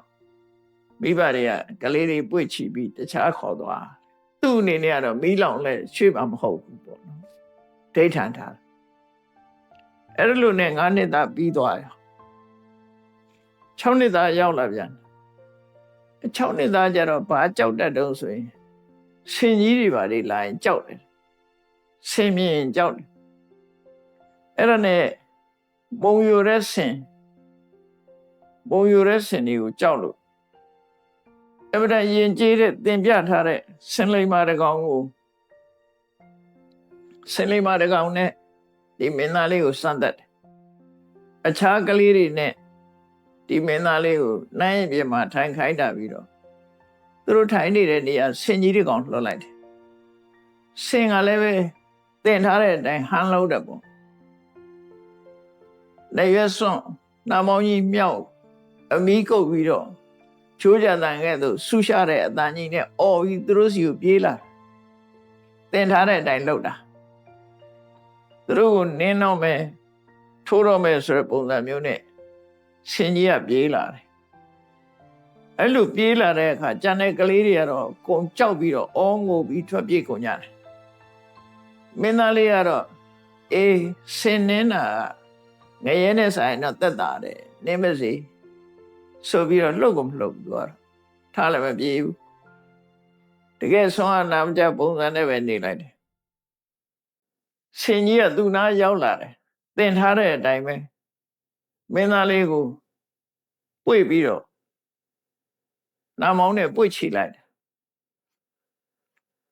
အဲ့လိုပွေ့ချီထားလဲသူကမလှုပ်ဘူးတဲ့မကြောက်ဘူးမပြေးဘူးအဲ့လိုဆင်နဲ့စမ်းသက်တော့လဲသူဟာကြောက်စိတ်ဒီလှုပ်ရှားမှုကလုံးဝမပြဘူးလို့ဆိုတယ်အဲ့ဒါနဲ့6နှစ်သားပြည့်သွားတော့9နှစ်သားပဲရောက်လာ9နှစ်သားကျတော့ဘာကြောက်တတ်တုံးဆိုမွေကြောက်တယ်တဲ့အဲ့ချိန်အဲ့ဒီမှာမွေတွေနဲ့တခါစမ်းသက်ပြန်တယ်နိုင်ရင်မြေမှာကလေးတွေအလုံးစုထားပြီးတော့မွေတွေကိုစိတ်တော့မရှိအောင်အဆွဲတွေပါတွေချိုးဆေးတွေပါတွေနဲ့လှုပ်ထားပြီးတော့မွေတွေလွတ်လိုက်တာမွေတွေလွတ်လိုက်တော့ကြံတဲ့ကလေးတွေကတော့မွေမြင်တာနဲ့အကုန်ပြေးကုန်ကြတာဒီမင်းသားလေးကတော့လုံးဝမပြေဘူးသူနာမွေတွေရောက်လာလည်းမပြေဘူးမွေတွေကလည်းသူ့နာလာပြီးတော့သူ့ကိုရစ်ပတ်ပြီးတော့ဖပြင်းနေနဲ့အုပ်ထားတယ်မွေကသူ့ကိုလာရစ်တယ်ခေါင်းပေါ်မှာဖပြင်းထောင်ပြတယ်အဲ့လိုလုပ်လေလုံးဝမလှုပ်ဘူးလေမွေကလာပြီးတော့ပတ်လဲသူမလှုပ်ပဲနဲ့နေတယ်သူ့ကောင်းထဲမှာတော့စဉ်းစားနေတယ်အေးဝေကိုင်းလို့သေးတာငရဲကြတာနဲ့ဆိုင်အများကြီးသက်သာပါသေးတယ်သူ့ကိုသူငရဲနဲ့ပဲချင်းချောက်ပြီးတော့အဲ့လိုနေဒါ9နှစ်သားအရွယ်ဟာတို့စမ်းသပ်ရနေပြီးတော့ပြန်10နှစ်သားအရွယ်ကြတော့ဘာကြိုက်တုံး10နှစ်သားကြတော့ပွဲကြိုက်တယ်ဆိုတာကတာနားထောင်ရင်ဆိုကအကတွေကြည့်ချင်တယ်သူတို့ကိုယ်တိုင်လည်း dance လုပ်တယ်လားမသိပါဘူး10နှစ်သားအရွယ်ကြတော့ကချင်တာအဲ့ဒါနဲ့အဲ့ဒီမှာကလေးတွေအကုန်လုံးစုပြီးတော့အဆိုအကပွဲကျင်းပါတယ်ကျင်းပါတဲ့အခါကလေးတွေကပျော်လိုက်ကြတာသူကတော့အဲ့ဒီမှာငုတ်တုတ်ပဲထိုင်နေတယ်လုံးဝမလှုပ်ရှားဘူးဆိုတာကတာကိုကြည့်ပြီးတော့ဝမ်းသာတာလည်းမပြဘူးဘယ်လို့မှသူစိတ်ခံစားချက်မရှိတဲ့ပုံစံမျိုးနဲ့ငြိမ်နေတယ် ကြည့်လည်းမကြည့်ဘူးအဲ့ဒါလို့တစ်နှစ်ကြာအောင်စူးစမ်းတော့လဲထူးမခြားနာဖြစ်ခဲ့ဒါနဲ့၈နှစ်ကနေ9နှစ်သားရောက်သွားတယ်9နှစ်သားရောက်တဲ့အခါကျတော့ဓာတ်တွေပါတွေကိုကြောက်တယ်တဲ့9နှစ်သားအရွယ်ဒါကြောင့်မို့ကလေးတွေကိုနိုင်ပြင်မှာမှထားပြီးတော့လူတယောက်ကတန်လျက်ဓာတ်နဲ့ခုတ်တဲ့ဟန်မျိုးတွေလုပ်ပြီးတော့ဓာတ်တိုင်းကစားပြတယ်ပေါ့ကလေးတွေနဲ့လာပြီးဓာတ်တိုင်းကစားပြတယ်ဓာတ်တိုင်းကစားပြပြီးတော့သူကြားလောက်ငါတို့ဘုရင်ကြီးမှာကြက်သေးမရှိတဲ့သားတစ်ယောက်ရှိတယ်သူ့ရဲ့ခေါင်းကိုဟောဒီဓာတ်နဲ့ဖြတ်မယ်လို့ပြောပြီးတော့သူ့ဓာတ်နဲ့ဖြတ်မဲ့ရွယ်ပြီးတော့လှုပ်လေလုံးဝမလှုပ်ဘူးထူးမခြားတာပဲသူကလုံးဝမပြတ်တာခေါင်းဖြတ်မယ်လို့ဆိုပြီးတော့ခေါင်းကိုကင်လဲပဲသူကလုံးဝမလှုပ်ဘူးတဲ့အဲ့ဒါလို့စမ်းတတ်တာလဲတစ်နှစ်ပြည့်သွားတော့ထူးမခြားနာပဲဖြစ်သွားတယ်အဲ့ဒီ9နှစ်အရွယ်လွန်မြောက်လို့10နှစ်သားအရွယ်ရောက်ပြန်တဲ့အခါကျတော့ဘာနဲ့စူးစမ်းနေအောင်ဆိုတကယ်နာမကြတာဟုတ်သလားလို့ဆိုပြီးအဲ့ရခင်ဘေးကနေကာထားပြီးပေါက်နေဖောက်ပြီးတော့အဲ့ဒီအဲ့ရအောက်မှာခီးသင်းမှုတ်တဲ့လူတွေကိုထည့်ထားတာရုတ်တရက်ပေါ့အတန်နဲ့ကြောက်သွားမလားလို့လှုပ်ကြည့်လှုပ်မလားလို့အတန်နဲ့ပုံတိတ်ပုံခီးသင်းမှုတ်တဲ့လူတွေကိုဖွက်ထားပြီးတော့ရုတ်တရက်ထပြီးတပြိုင်နဲ့မှုတ်လိုက်ကြခီးသင်းတွေထားမှုတ်လိုက်တယ်ဘယ်လိုပဲမှုတ်ဘေးကနေချောင်းကြည့်ကြတယ်ခီးသင်းတွေမှုတ်တော့ကြောက်ပြီးတော့များပြူပြတာများဖြစ်လာမလားဆိုထူးမခြားနာပဲသူကကြောက်တဲ့အမှုရလည်းမပြောင်းလှုပ်ရှားတဲ့အမှုရလည်းမပြောင်းတကယ်ဆွမ်းအားနာမကြပဲအဲ့ဒီပုံစံမပြတ်ဖက်နေတယ်အဲ့ဒါလိုနဲ့ကြောက်တာလန့်တာလှုပ်တာရှားတာတခုမှမတွေ့ရတော့စနစ်သားမှာဒါနဲ့စမ်းတာလည်းပဲမအောင်မြင်ကြဘူးဘလို့မှထူးခြားမလားဘူး17နှစ်အရွယ်ရောက်တဲ့အခါမှာကျတော့အသေးလေးမှာထိတ်သွားတဲ့အတန်ကြီးတွေနဲ့စီတန်ကြီးနဲ့ပမတန်ကြီးတွေနဲ့တီးတာပေါ့နော်ခုခေတ်ကအကြီးတွေပို့ဆိုးသေးတယ်ဒိန်းနဲ့နေတော့အဲ့ဒါမျိုးတွေနဲ့ကြောက်လန့်သွားမလားလို့တီးပြီးတော့စမ်းသပ်ပြန်တော့လည်းပဲ17နှစ်သားမှလည်းပဲဘလို့မှတစ်နှစ်လုံးစမ်းတဲ့ဘလို့မှမအောင်မြင်ခဲ့ဘူးတဲ့အဲ့ဒါနဲ့12နှစ်အရွယ်ရောက်လာတဲ့အခါကျတော့အလင်းရောင်နဲ့စမ်းတယ်အဲ့ကလေးတွေဟာဒီအမှောင်ထဲမှာထားကြည့်မယ်ရုတ်တရက်မိထွန်းမယ်သူ့ကိုအမှောင်ထဲထားကြည့်လိုက်တယ်တယောက်တည်းအမှောင်ထဲထားပြီးဘေးကသားချောင်းကြည့်တယ်အမှောင်ထဲထားချထားလိုက်တယ်ရုတ်တရက်ပြက်ခနဲ့ဆိုမီးတွေထွန်းလိုက်တယ်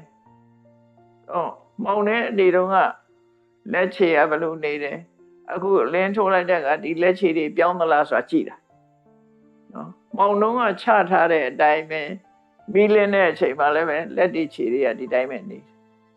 လုံးဝပြောင်းလဲမရှိဘူးတဲ့အဲ့တော့အမောင်ကြီးချပြီးတပြိုင်နဲ့အလင်းရောင်လုပ်ပြီးတော့ပြောင်းတော့လည်းပဲသူဟာလှုပ်ရှားထားတဲ့အခြေအနေတစ်ခုမှရှာမတွေ့ရဘူးအဲ့ဒီစမ်းသပ်နေနဲ့လည်းမအောင်မြင်ဘူးမအောင်မြင်တော့73နှစ်သားရောက်လာ73နှစ်သားရောက်လာတဲ့အခါကျတော့ဘာလုပ်လဲဆို73နှစ်သားကျတော့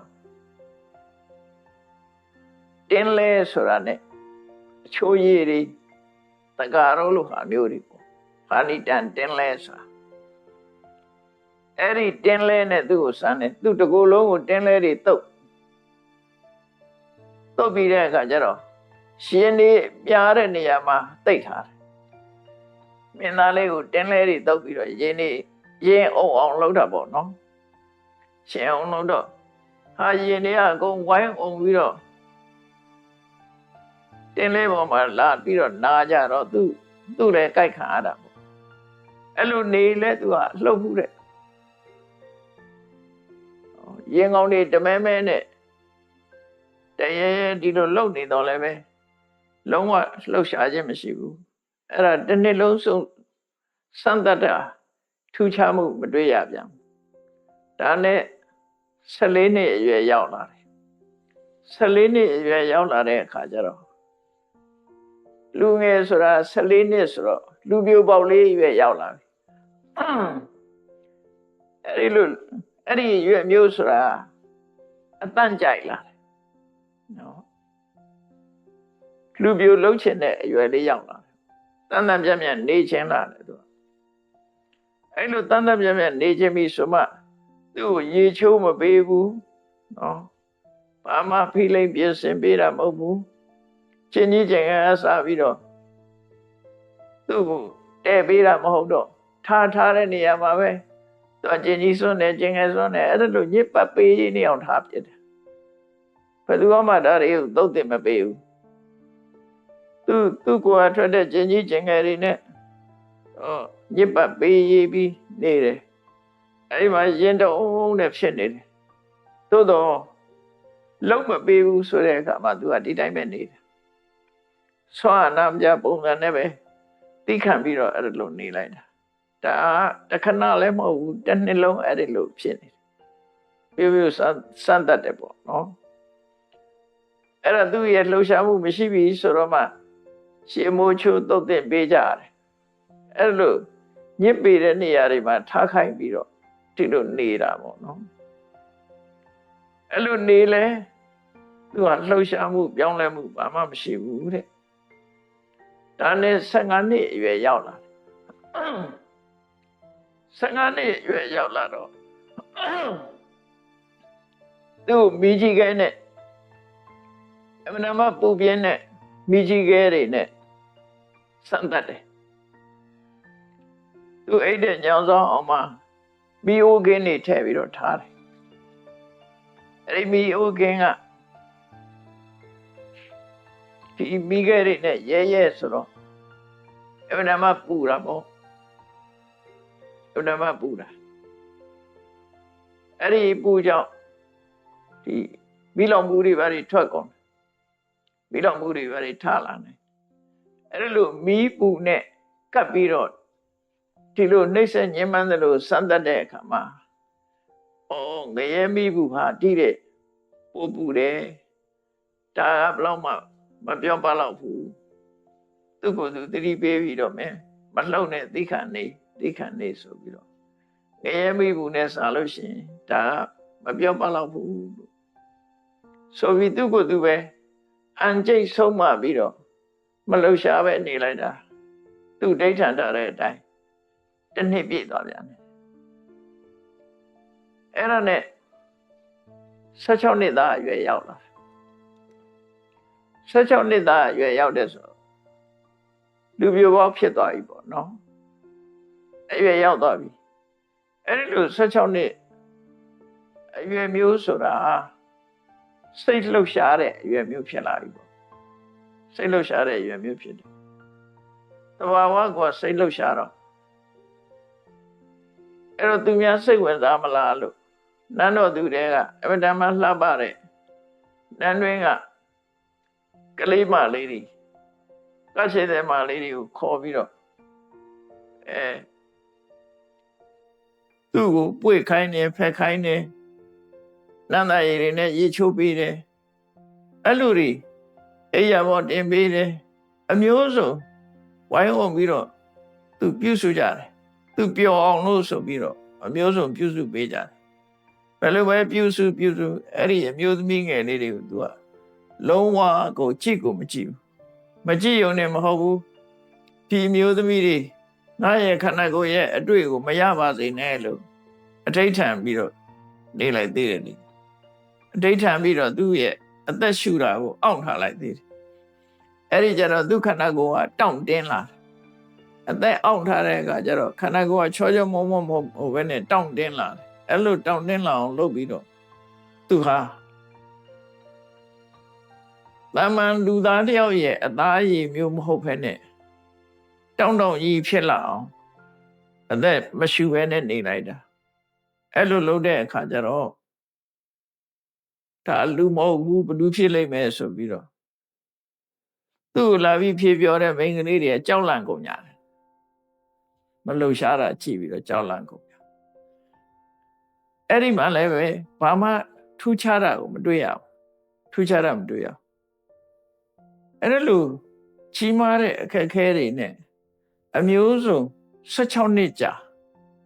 တနေ့လည်းမဟုတ်တလလည်းမဟုတ်တစ်ချိန်လည်းမဟုတ်ဘူးအချိန်ချင်းအမျိုးစုံ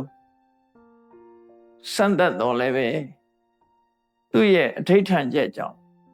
16နှစ်လုံး16ကြိမ်အမျိုးစုံစံတတ်မှုတွေဟာလုံးဝတစ်ခုမှမအောင်မြင်မဲနဲ့စံတတ်သူတွေသာရှုံးပြီးတော့သူ့ရဲ့အဋိဌာန်ကလုံးအောင်မြင်ပြီးတော့သွားတယ်ဒါဖះလောင်းနေဟာအဋိဌာန်မိဆိုရင်မဖြစ်ဖြစ်အောင်လုံးနေလုပ်ထားရှိတာသူတို့ရဲ့အဋိဌာဏပါရမီပဲဖြစ်တယ်ပေါ့နော်ဒီလိုလုပ်ဖို့ဆိုတာလေအမှန်တမ်းခဲရင်ပါတယ်စိတ်သက်ဘလောက်ကြန့်ခိုင်နေဆိုတာစဉ်းစားကြည့်ပေါ့နော်တေဗီမင်းရဲ့ဘဝမှာသူအတိတ်ဘဝတွေကိုသိပြီးတော့အခုလို့သူစိတ်သူပြန်ပြီးတော့ဆောက်တည်ပြီးဒီနန်းတော်ကထွက်ဖို့ဒီလမ်းကိုရှာကြံတဲ့အနေနဲ့အခုလို့ဆွမ်းအားနာမကြအောင်ဆောင်းတာဟာဘလောက်ပဲစမ်းသပ်ခံရစမ်းသပ်မှုတွေအားလုံးကိုသူကကြော်ဖြတ်နိုင်ခဲ့တယ်သူ့ရဲ့အဋိဌာန်အောင်မြင်ပြီးတော့16နှစ်အရွယ်ကိုရောက်လာခဲ့တယ်အဲ့ဒီအချိန်မှာသူ့ရဲ့ဖခမည်းတော်ဖြစ်တဲ့ကာသီဘုရင်ကြီးဟာဘယ်လိုစမ်းသပ်လို့မှသဘာဝတည်းပေါ်မဖော်ထုတ်နိုင်သည့်အတွက်ကြောင့်စိတ်ပြက်လက်ပြက်ဖြစ်ပြီးမွေးဖွားစဉ်ကလက္ခဏာဖတ်ခဲ့တဲ့ဖြစ်မနာတွေကိုနန်းတော်ကိုဆင့်ခေါ်လိုက်တယ်ဆင့်ခေါ်ပြီးတဲ့အခါမင်းတို့ဟာမွေးတော့ကတော့ဒီမင်းသားလေးကဘုံတကိုးနဲ့ပြည့်စုံတဲ့မင်းသားဖြစ်မယ်ဘာအနေမှမကြုံဘူးနဲ့ဆိုပြီးငါ့ကိုပြောခဲ့ကြတယ်အခုသူဟာစွန့်နေတဲ့ပုဂ္ဂိုလ်နားမကြားတဲ့ပုဂ္ဂိုလ်စကားမပြောရတဲ့ပုဂ္ဂိုလ်ဖြစ်နေတယ်မင်းတို့ရဲ့ထွက်ဆိုချက်တွေပြောဆိုချက်တွေဟောပြောချက်တွေနဲ့လုံးဝမကိုင်းညီတော့ဘူးလို့ပြမနာတွေကိုကျိမ်းမောင်းပြစ်တင်ပြောဆိုတဲ့အခါမှာပြမနာဆိုတာဒီလူတွေကလှဲ့တဲ့ရှင်ဘုရင်ကိုလှဲ့တဲ့အနေနဲ့ရှင်မင်းကြီးကျွန်တော်မျိုးတို့ပြမနာလူမျိုးတွေဆိုတာမသိတာမမြင်တာမရှိပါဘူးဒါပေမဲ့လို့ရှင်မင်းကြီးကဆူတောင်းပြီးတော့ရယူရတဲ့ဒီသားကလေးကိုတကယ်ကိုအယုဒ္ဓမကာလကံဒီသူရုပ်ပါလို့ကျွန်တော်တို့ကပြောဆိုခဲ့မယ်ဆိုရင်ရှင်မင်းကြီးကစိတ်ချမ်းသာမှာမဟုတ်ဘူးဒါကြောင့်မို့ရှင်မင်းကြီးစိတ်ချမ်းသာပါစေတော့ဆိုပြီးတော့ဘုန်းတော်ကြီးတဲ့သားပါလို့ပြောဆိုခဲ့ကြတာဖြစ်ပါတယ်ရှင်မင်းကြီးစိတ်နှလုံးမချမ်းသာဖြစ်မှဆိုလို့မပြောခဲ့တာပါလို့ဆိုဒီကြီးကဒါဖြင့်အခုဘာလုပ်ကြမလဲဆိုတော့ရှင်မင်းကြီးတဲ့ဒီမင်းသားကိုနန်းတော်မှာကြာထားမယ်ဆိုရင်အန္တရာယ်၃မျိုးဖြစ်ဖို့ရနေ16နှစ်တုန်းကတော့ဘာအန္တရာယ်မှမဖြစ်ပဲနဲ့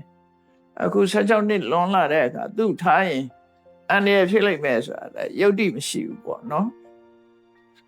မွေးလာလို့16နှစ်ထိအောင်နေခဲ့ပြီဘာအန္တရာယ်မှမရှိခဲ့ဘူးအဲ့ဒါအခုသူတို့ကချင်းချောက်တာပေါ့သဘောကတော့ဖေအကြီးကြောက်အောင်ပြောတဲ့သဘောအန္တရာယ်၃မျိုးမြင်နေနန်းတော်မှာဆက်နေမယ်ဆိုရင်ရှင်မင်းကြီးရဲ့အသက်အန္တရာယ်လည်းဖြစ်နိုင်တယ်ခီနန်စီစဉ်ရဲ့အန္တရာယ်လည်းဖြစ်နိုင်တယ်ဆိုလိုတာကဘယ်ရင်ကအသက်တရားမှာဆိုတော့လည်းကြောက်တယ်ယာရုအာနာကျသွားမှဆိုတော့လည်းကြောက်တယ်နောက်တစ်ခုကဘီဘီအားကြီးမှလည်းအန္တရာယ်ဖြစ်နိုင်တယ်ထီအန်ရဲ့၃မျိုးမြင်ရှင်မင်းကြီးရဲ့အသက်အန္တရာယ် မင်းဆိုရာဇာထိပြုဆိုတာဘယင်းရဲ့အထိတ်မှန်ကိုဒါကြောင့်မို့ထိပြုလဲလို့ဆုံးရှုံးမဲ့အန္တရာယ်မိဖုရားကြီးရဲ့အသက်အန္တရာယ်ဒီသုံးမျိုးတစ်ခုဖြစ်လာနိုင်တယ်လို့ဒါကြောင့်ရှင်မင်းကြီးအချိန်မဆွဲပါနဲ့တော့ဒီမင်းသားဟာ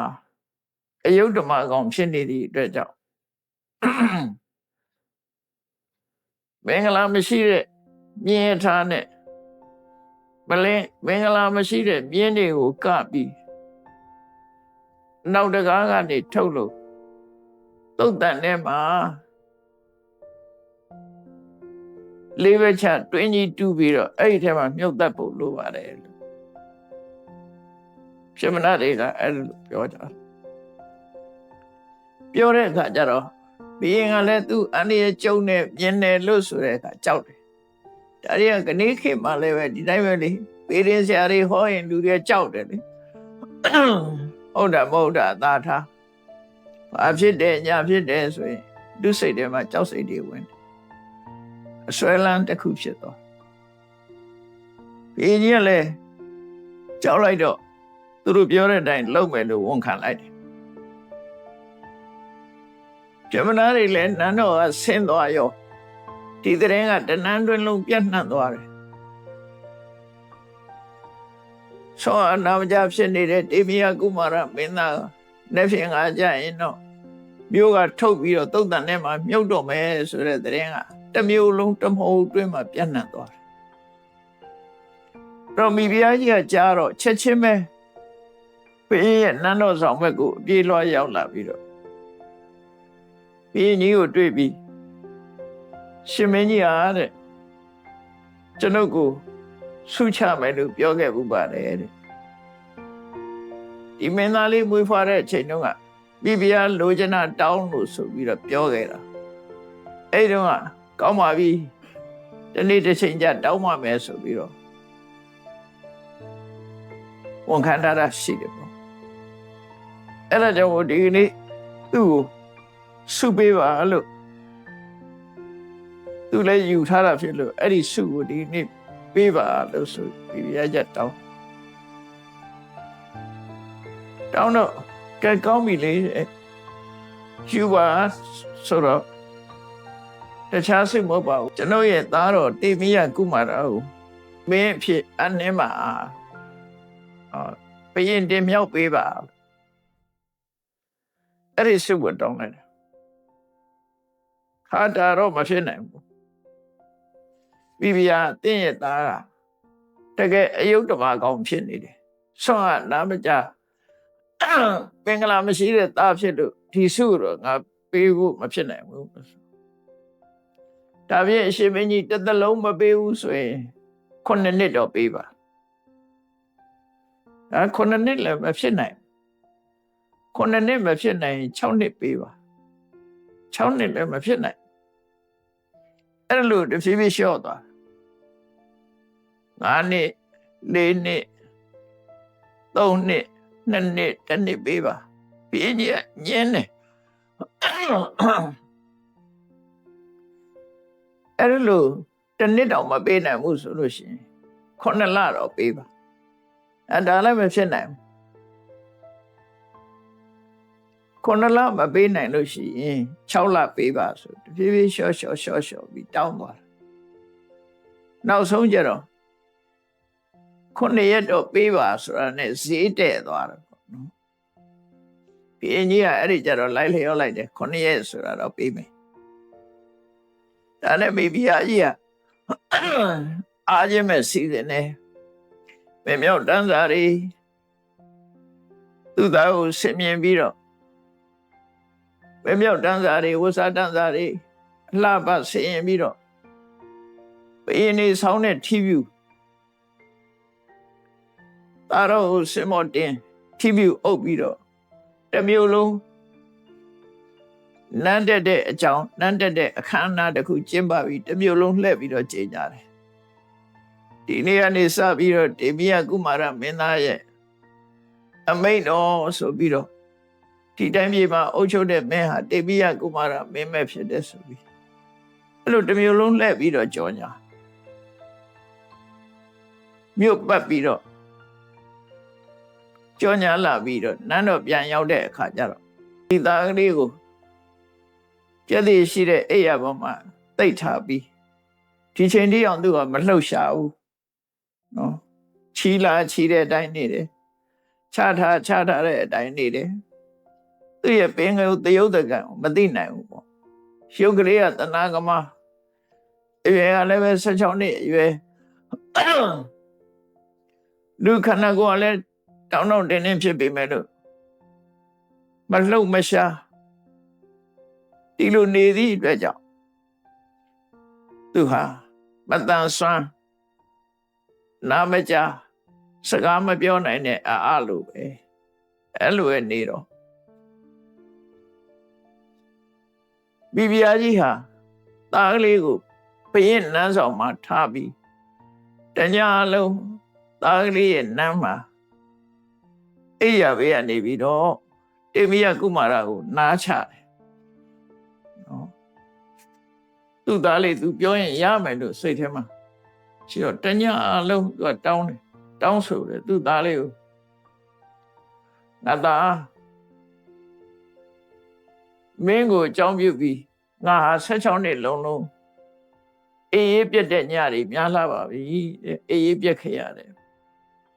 ကိုရတဲ့မျက်ရည်တွေကလည်းမျက်လုံးတော်မှဖူးရောက်နေပါပြီငါရဲ့စိတ်သောကအကြောင်းတရက်မှမအေးနိုင်မဲနဲ့16နှစ်လုံးသောကဖြစ်စည်းတဲ့နှလုံးသားဟာကွဲမတက်ခံစားနေရပါလေဘယ်တော့ငါသားရဲ့မတန်ဆွမ်းတာဆိုတာမဟုတ်ဘူးဆိုတာဘယ်တော့ယုံကြည်ပြီးသားငါသားစကားမပြောတတ်ဘူးဆိုတာလည်းမဟုတ်ဘူးနားမကြဘူးဆိုတာလည်းမဟုတ်ဘူး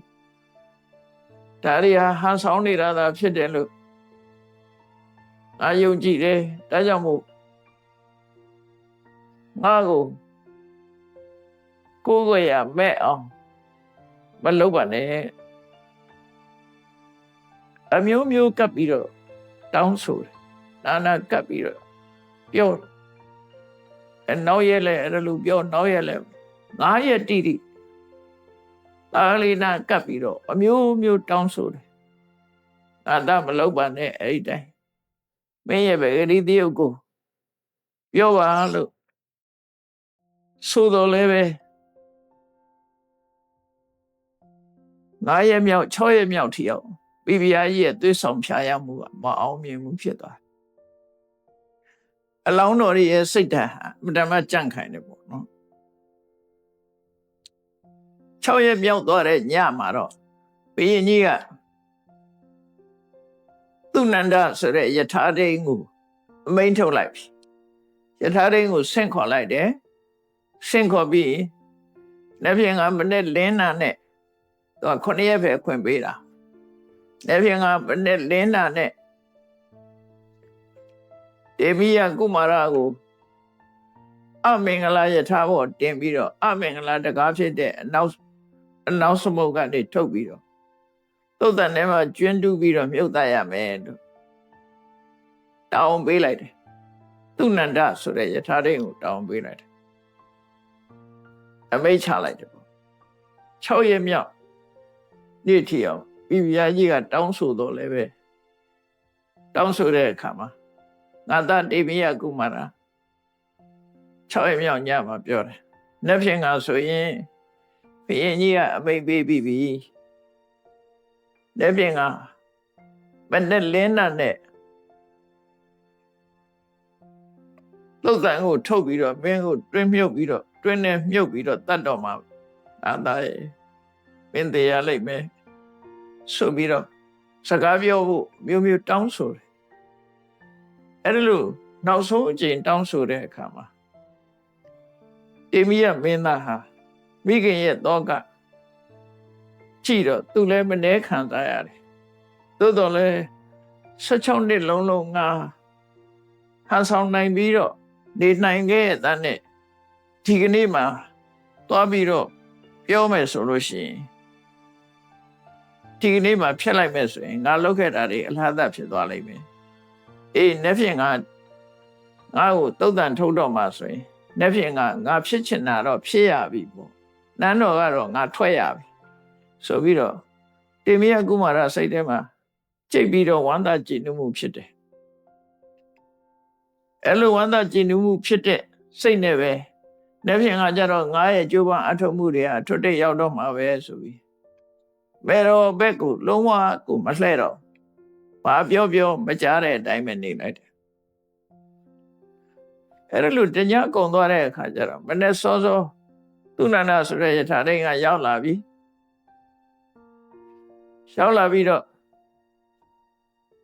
ဘယင်ကအမိန့်ထုတ်ထားတာအမင်္ဂလာယထာနဲ့အမင်္ဂလာမြင်းတွေကိုကပြီးအနောက်မုတ်ကထုတ်ရမယ်လို့ဘယင်ကအမိန့်ထုတ်ထားတာဒါပေမဲ့လို့သူနန္ဒရဲ့ထာတိန်ကမျက်စိလဲ့သွားတယ်အဲ့ဘယင်မိန့်ထုတ်ထားတဲ့အတိုင်းမဟုတ်ဘူးခါတိုင်းမောင်းနေကြဘင်္ဂလာယထာဘင်္ဂလာမြင်းတွေကိုကပြီးတော့နန်းတော်တကားမှာအစင်းသေးရောက်ရှိလာတယ်ရောက်ရှိလာပြီးတော့ဘီဘီယာနဲ့မင်းသားစံမြန်းနဲ့နန်းဆောင်အတွင်းကိုဝင်လာပြီးဘီဘီယာကြီးကိုရှ िख ိုးတယ်ရှင်ဘီဘီယာကျွန်ုပ်ပေါ်မှာစိတ်မဆိုးပါနဲ့ကျွန်ုပ်ဟာဘယင်းရဲ့အမိန့်ကိုဆောင်ရွက်ရတာဖြစ်ပါတယ်လို့ဆိုပြီးသားကလေးကိုပွေ့ပိုက်ပြီးတော့အိတ်နေတဲ့မိဖုရားကိုလက်ကလေးနဲ့အသာတွန်းပြီးတော့ဖယ်လိုက်သူနန္ဒရဲ့ထာတိန်ကသူ့လောမဲ့အလုပ်လုပ်တော့မှာသားလေးကိုပွေ့ဖက်ထားတဲ့မိဖုရားရဲ့လက်ကိုအသာဖယ်ပြီးတော့မင်းသားလေးကိုပွေ့ချီလိုက်တယ်ပွေ့ချီပြီးတော့ပြတ်သက်ပုံအနေ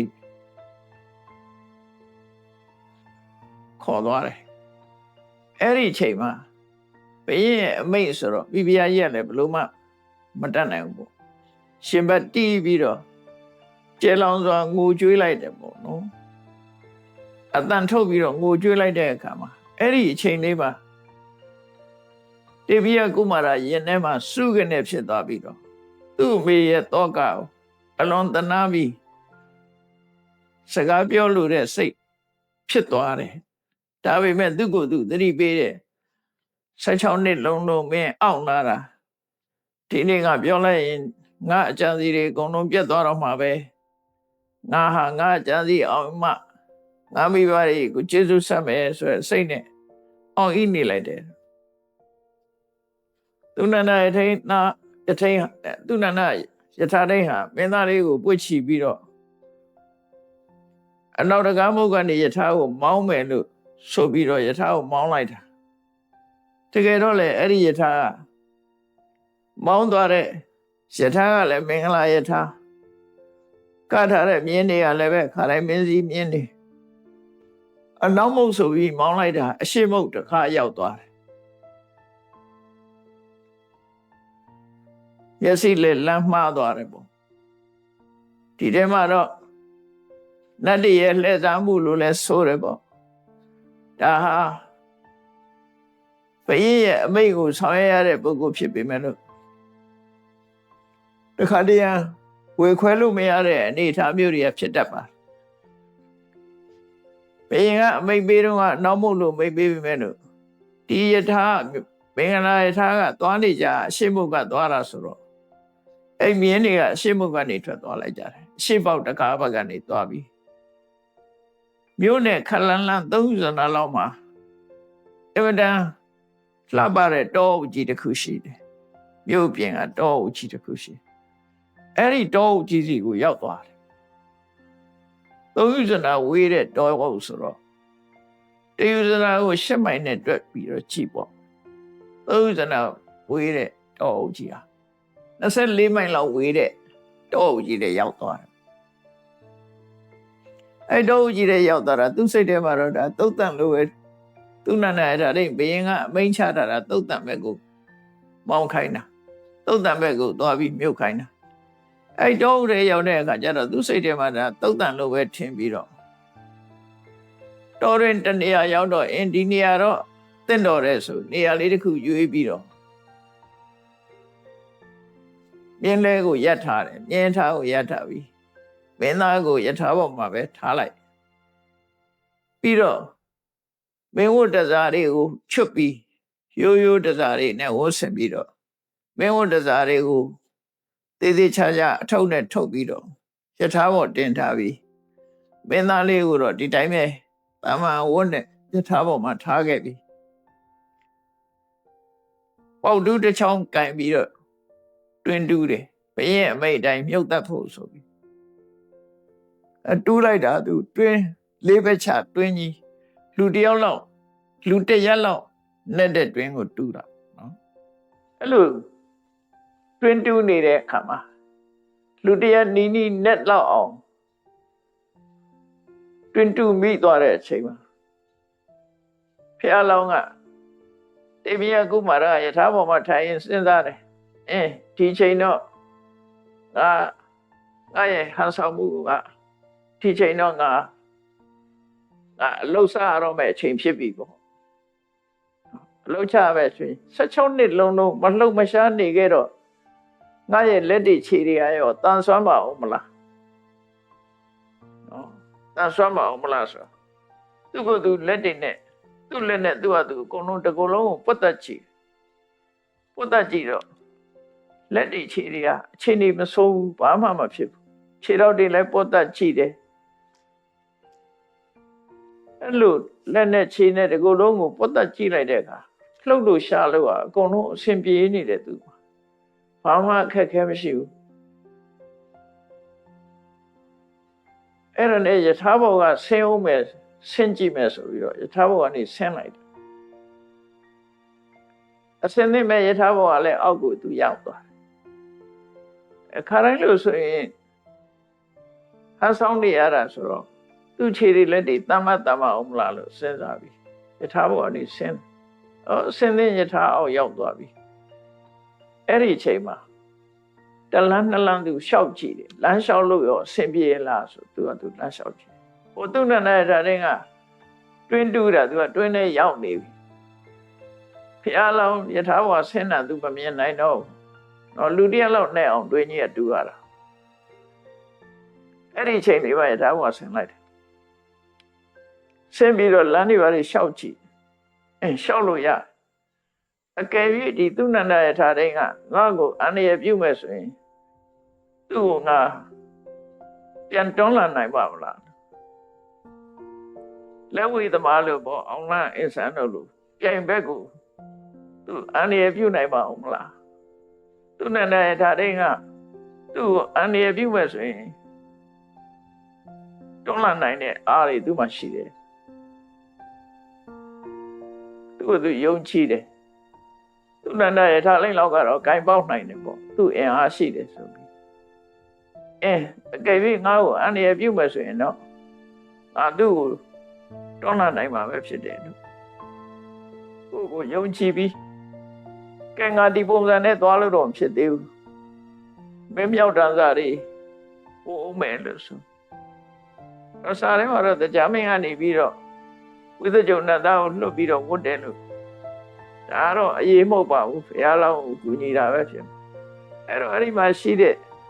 အဝတ်စားတွေကိုသူဝတ်ထားလည်းဖြစ်နိုင်တယ်နော်ပါလာတဲ့အဝတ်စားတွေကိုသူဝတ်ချလိုက်တယ်ဝတ်ပြီးတော့တကယ်ကိုမင်းမြောက်တဲ့ငါးပါးနဲ့ဝတ်ဆင်ထားတဲ့မင်းသားအသွင်လှလှပပဝတ်ဆင်ပြီးတော့စထားဘောဆင်းလာလိုက်တယ်ဆင်းလာပြီးတော့ဘယ်သွားတော့ဆိုသူနန္ဒယထာတိတွင်းတူးနေတဲ့တွင်းနှခမ်းဝထီအောင်လျှောက်သွားဟိုလူကကုန်းပြီးတော့တူးနေတယ်အမြန်ပြီးအောင်လို့ဆိုတွင်းတူးတယောက်တည်းတူးရတာလေတော်တယ်မှာလူတယောက်လောက်လဲလူတရက်စားလောက်လဲနဲ့နေပြီမြေကြီးတွေထုတ်အပေါ်တင်အောက်ဆက်တူးအဲ့ဒီတွင်းနာကိုသူရောက်သွားတဲ့အခါကျတော့အတန်ပြုတ်လိုက်တယ်ကိနုတန္တရမာနောဝကာသုံခဏတိတာရတိဝိရဒရေအရေးကြီးတုတ်ပြနဲ့ဘာဖြစ်လို့တွင်းတူးနေတာလဲ ပုထောမိတမအခါဟိကိင်္ကတုယကရိတတိငါမေးတာမင်းဖြေစမ်းမှာဒီတွင်းကမင်းဘာလုပ်လို့လဲတွင်းကုန်းတူနေတဲ့သူနန္ဒရဲ့ဓာတ်တွေကိုတွင်းပေါ်ကနေပြီးတော့တွင်းနှခမ်းမှာရပ်ပြီးတော့မေးလိုက်တာမေးလိုက်တော့သူနန္ဒရဲ့ဓာတ်တွေကဘသူကငါလာစကားပြောပါလိမ့်ဆိုတာအပေါ်မော့မကြည့်ဘူး तू ကမြန်မြန်ပြီးချင်တယ်တွင်းမဲ့ဆက်တူးရင်ကနေပြီးအပေါ်မကြည့်ပဲနဲ့ तू ကဖြေလိုက်တယ်ရိညောမူကောစပခောစပုထောစတော့အစေတတောသမိရိညာသမိစိတ်ထောပုဒ္ဓံမေနိခဏဝနေငါတို့ယင်ကြီးမှာတဲ့ဆွမ်းနာမကြအတိစိတ်ကင်းမဲ့တဲ့သားတယောက်မွေးဖွားလာတယ်သာသားကိုတောထဲမှာမြုပ်တက်ဖို့ဆိုပြီးဘုရင်ကြီးကနေအမိန့်ချလိုက်လို့အဲ့ဒီဘုရင်သားကိုမြုပ်တက်ဖို့ငါတွင်တူးနေတာခီးတော်တယောက်ကမေးတယ်လို့သူစိတ်ထဲမှာထင်ပုံရတယ်မော့လည်းမကြည့်ဘူးဘသူပါလဲဆိုတာသူဘာဖြစ်လို့တော့ဆိုရင်အဲ့ဒီမှာသူနဲ့မင်းသားပဲရှိတာလေဒီမင်းလူတယောက်ကမေးတာပဲဖြစ်မယ်ဒီမင်းသားကတော့မလုံးမရှက်နေတဲ့မင်းသားဆိုသူကဒီမင်းသားလို့မထင်ဘူးအတန်ကြီးကြီးလင်းလင်းပြီးပြင်းပြင်းနဲ့အဲ့လိုမေးတာကိုဒီလိုပဲပြန်ဖြေလိုက်တော့အဲ့တော့တေမိယကုမာရမင်းသားကပြောတယ်နပတိရောနမုကောသမိနပခောနသဝိကလောအဓမ္မန္တရတိကယိရမန်စေတောနိခဏဝနေသူပြောလိုက်တဲ့အဓိပ္ပာယ်ကဟာငါနားမကြတာလည်းမဟုတ်ဘူးကွာငါစကားမပြောတတ်တာလည်းမဟုတ်ဘူးတဲ့ငါဟာဆွန့်နေတဲ့ပုဂ္ဂိုလ်လည်းမဟုတ်ဘူးငါမှချွေးရင်ချက်ဘာတစ်ခုမှမရှိဘူးမင်းငါ့ကိုတွင်းနဲ့မြုပ်တတ်မယ်ဆိုရင်မင်းဟာမတရားလုပ်တာဖြစ်လိမ့်မယ်အဲ့စကားကိုသုံးတာမင်းအာဓမအလုပ်လုပ်တာဖြစ်လိမ့်မယ်ငါဟာဘာမှအပြစ်မရှိတဲ့မင်းကိုအမိန့်ချတာကဆွန့်အားနာမကြတဲ့သားကိုမြုပ်ခိုင်းတာငါကအဆွန့်အားနာမကြတဲ့လူမဟုတ်ဘူးတဲ့ဒါကြောင့်မို့မင်းဘယင်ခိုင်းတာမဟုတ်ပဲနဲ့လုပ်တာမင်းဟာအာဓမလုပ်တဲ့ကောင်ဖြစ်လိမ့်မယ်အဲ့ဒါလို့ပြောပြီးတစ်ဆက်တည်းပြောလိုက်တယ်ဥရုဘာဟုံစမေပတ္တပါတိတင်္စသူနောဟိမေမင်းငါရဲ့ပေါင်လုံးငါရဲ့လက်မောင်းကြည်သမ်းပါတဲ့ငါပြောနေတဲ့အတန်ကိုမင်းသေချာနားထောင်သမ်းပါအဓမ္မံတရတိကရိယာမန်စေတောနိခဏဝနေငါ့ကိုတွင်းနဲ့မြုပ်တတ်မဲ့ဆိုရင်မင်းအဓမ္မအလုပ်လုပ်တာဖြစ်လိမ့်မယ်ဖြစ်မှာပေါ့လို့အဲ့လိုပြောတာအဲ့လိုပြောတော့သူနဲ့တဲ့ထားတဲ့ကစဉ်းစားတယ်ဒီလူကဘယ်သူပါလဲလာကြတဲ့ကကိုချီးမွမ်းပြီးတော့ပြောနေတာဘယ်သူများပါလဲဒီမင်းသားလို့ထင်ကိုမထင်တာသူကဘယ်သူများငါတွင်းနှခမ်းလာပြီးတော့စကားပြောနေပါလေဆိုပြီးတွင်းတူတာကိုခဏရပ်ပြီးပေါ်မော့ကြည့်လိုက်တယ်မော့ကြည့်လိုက်တဲ့အခါကျတော့အလွန်ချောမောလှပပြီးအသက်ရွယ်ငယ်သေးတဲ့မင်းသားတစ်ပါးအနေနဲ့သွားတွေ့ရတယ်မင်းသားတစ်ပါးအနေနဲ့သွားတွေ့တော့သူအာဟာသင့်သွားတယ်ဘာဖြစ်လို့လဲဆိုရင်16နှစ်လုံးသူသိခဲ့တဲ့တေမိယကုမာရကမလှုပ်မရှက်စကားမပြောတတ်ဆွမ်းအနာမကြအခုလူကတွတ်တွတ်လဲလဲချက်ချက်ချကြနေဆိုပိုးစားဆင်ရင်တာလဲလှလှပပအဲကြတော့သူမျက်စိလဲသွားပြီဒေဝတာနုတိခန္ဓဘောအထုတကောပုရိန္ဒရောဟာဘသူလဲမင်းကနတ်လားသို့မဟုတ်ကန္ဓဗနတ်လားဓမ္မမဟုတ်တခြားမင်းကြီးလားပိုးစားဆင်တာတွေကြည့်ပြီးတော့လူလားနတ်လားတခြားမင်းကြီးလားလို့မေးပြီးကောဝတောကတ္တဝပုဒ္ဒောကထံဇာနေမှုတံမြာမင်းကဘသူလဲမင်းရဲ့ဘသူရဲ့သားလဲငါဘယ်လိုသိရမှာလဲဆိုပြီးတော့မင်းသားရဲ့ရုပ်ဆင်းကိုကြည့်ပြီးတော့သူနန္ဒရဲ့ထားတဲ့ဟာတအံတော်နဲ့ဒီလိုမေးမြန်းလိုက်တဲ့အခါမှာတေမိယကုမာရကပြုံးပြီးတော့နာမိဒေဝနာကန္တဘောနတ်လည်းမဟုတ်ပါဘူးကွာကန္တဘနတ်သားလည်းမဟုတ်ပါဘူးနာမိတကောပုရိန္ဒရော ငါတရားလည်းမဟုတ်ပါဘူးကာတိရိညောအဟံပုဒ္ဓောယံကာတုယနိဟိညတိတွင်ထဲကိုမင်းမြုပ်တတ်မဲ့ကာတိဘုရင်ကြီးရဲ့သားတော်ပါလို့သူပြောတယ်မင်းမြုပ်တတ်မဲ့ဆိုတဲ့သားဟာငါပဲပေါ့မင်းကိုဘုရင်ကြီးကအမိန့်ပေးလိုက်ပြီးတောထဲမှာမြုပ်တတ်လို့ဆိုတဲ့မင်းသားဟာငါပဲပေါ့တတရေညောအဟံပုဒ္ဓောငါမင်းကိုအမိန့်ပေးလိုက်တဲ့ကာတိဘုရင်ကြီးရဲ့သားယံတွန်တမှုပစီဝတိအဆွေတော်မင်းဟာဘုရင်ကြီးရဲ့အမှုတန်းဘုရင်ကြီးကိုအမိပြုပြီးတော့မင်းအသက်မွေးတဲ့လူနော်ဘုရင်ရဲ့အမှုတန်းဖြစ်တယ်ဘုရင်ရဲ့လာဇစားပြီးတော့အသက်မွေးတဲ့ပုဂ္ဂိုလ်ဖြစ်တယ်အတ္တမံတာရတိကိရမံစေတောနိခဏဝနေမင်းငါ့ကိုမြုပ်တတ်မယ်ဆိုရင်တော့မင်းအာရမအလုပ်ကိုလုပ်ရရောက်လိမ့်မယ်ဘာဖြစ်လို့လဲဆိုရင်ကိုယ့်ရဲ့ခြေဆုရှင်ဖြစ်တဲ့ဘုရင်ရဲ့သားကိုတတ်တယ်ဆိုတာဒါအမေကခြေဆုကမ်းရရောက်တယ်မလုပ်တဲ့အလုပ်ကိုလုပ်တယ်ပေါ့မင်းအာရမအလုပ်ကိုလုပ်တာဖြစ်တယ်ဆိုပြီးတော့သူ့ကိုတရားဟောလိုက်သေးတာယတရုခတသာယယနိတိတေယသေယဝနတ္တတသာခံပင်စေယမိတ္တတုဘောဟိပါပကောငါပြောမယ်တဲ့မင်းဟာဘုရင်ကြီးကိုမှီပြီးတော့သက်မွေးတဲ့လူဘုရင်ရဲ့ကျေးဇူးကံကျေးဇူးစားဖြစ်တယ်သစ်ပင်တပင်ရဲ့အရေးအောက်မှာထိုင်နေဘူးရင်အိတ်ဆက်ဖူးလို့ရှိရင်အဲ့ဒီသစ်ပင်ရဲ့အခက်ကိုမချိုးရဘူးကွာချိုးလို့ရှိရင်မိတ်ဆွေကိုပြစ်မှားရရောက်တယ်ကိုကျေးဇူးရှင်ကိုစော်ကားရရောက်တယ်ယထာရုခောတထာရာဇာငါအဖေဘုရင်ကြီးကသစ်ပင်နဲ့တူတယ်ယထာသာခာတထဟံငါကသစ်ပင်ကအကိုင်းနဲ့တူတယ်ငါအဖေကသစ်ပင်ငါကသစ်ကိုင်းယထာဆာယုဘကောပေါ်သောဧဝံတွမတိတာရတိမင်းဟာအဲ့ဒီသစ်ပင်ရိပ်အောက်မှာအိတ်တဲ့လူနဲ့တူတယ်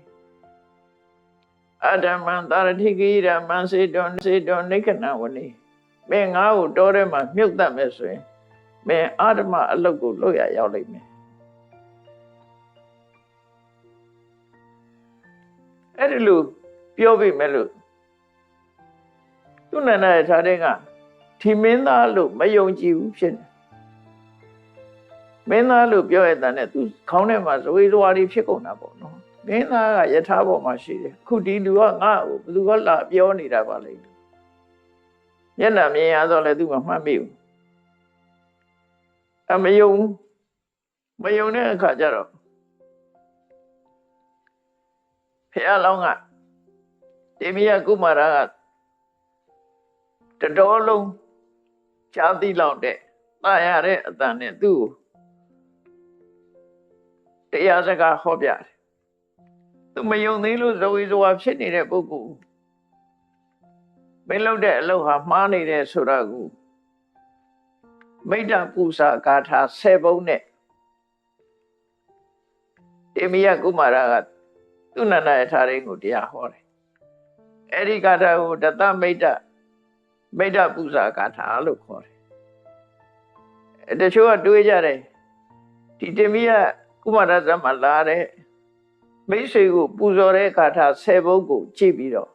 ခင်မွန်ကြီး10ပါးဆိုတာဖြစ်လာတယ်လို့ဆိုကြတယ်ခင်မွန်ကြီး10ပါးဆိုတာစားတဲ့ပေထဲမှာလာတာမဟုတ်ဘူးနော်ခင်မွန်ကြီး10ပါးလို့စားထဲမှာပါတော့မဟုတ်ဘူးအဲ့တော့စားထဲမှာပါတာကမိတ်ဆွေကိုခုံပြုတဲ့ပူဇော်တဲ့ဂါထာ10ပုဒ်အဲ့ဒီ10ပုဒ်ကိုနာယူမတတ်ကြည့်အဲ့ဒီကနေဆွဲပြီးခင်မွန်ကြီး10ပါးဖြစ်တယ်လို့တချို့ကတွေးကြတယ်ပေါ့နော်ခင်မွန်ကြီး10ပါးဆိုပြီးအမှန်တော့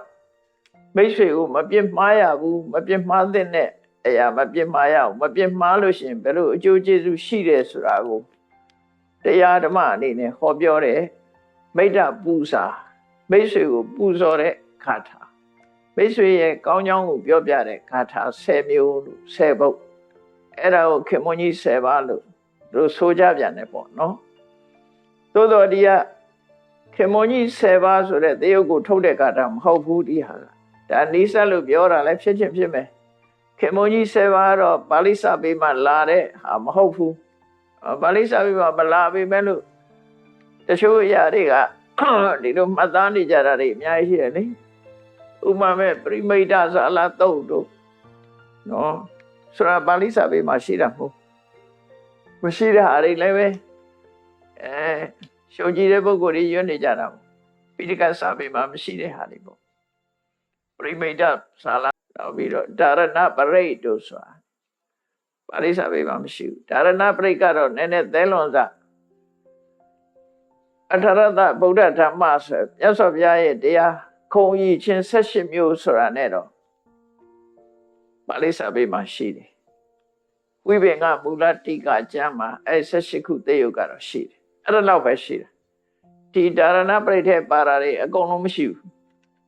သူကနည်းနည်းရှိသေးတယ်လုံးဝမရှိတာတော့ပရိမိတ်ဇာလတုတ်ဆိုတာကြားဖို့ရလိမ့်မယ်ချို့လဲအညွန့်ကကောင်းတာဦးအညွန့်ကောင်းတော့လူတွေကလည်းကြိုက်ကြတယ်အညွန့်ကိုကြည့်ပြီးတော့ကောင်းကျိုးချမ်းသာရကြတာတော့လူရဲ့သဘာဝပဲလေဒါ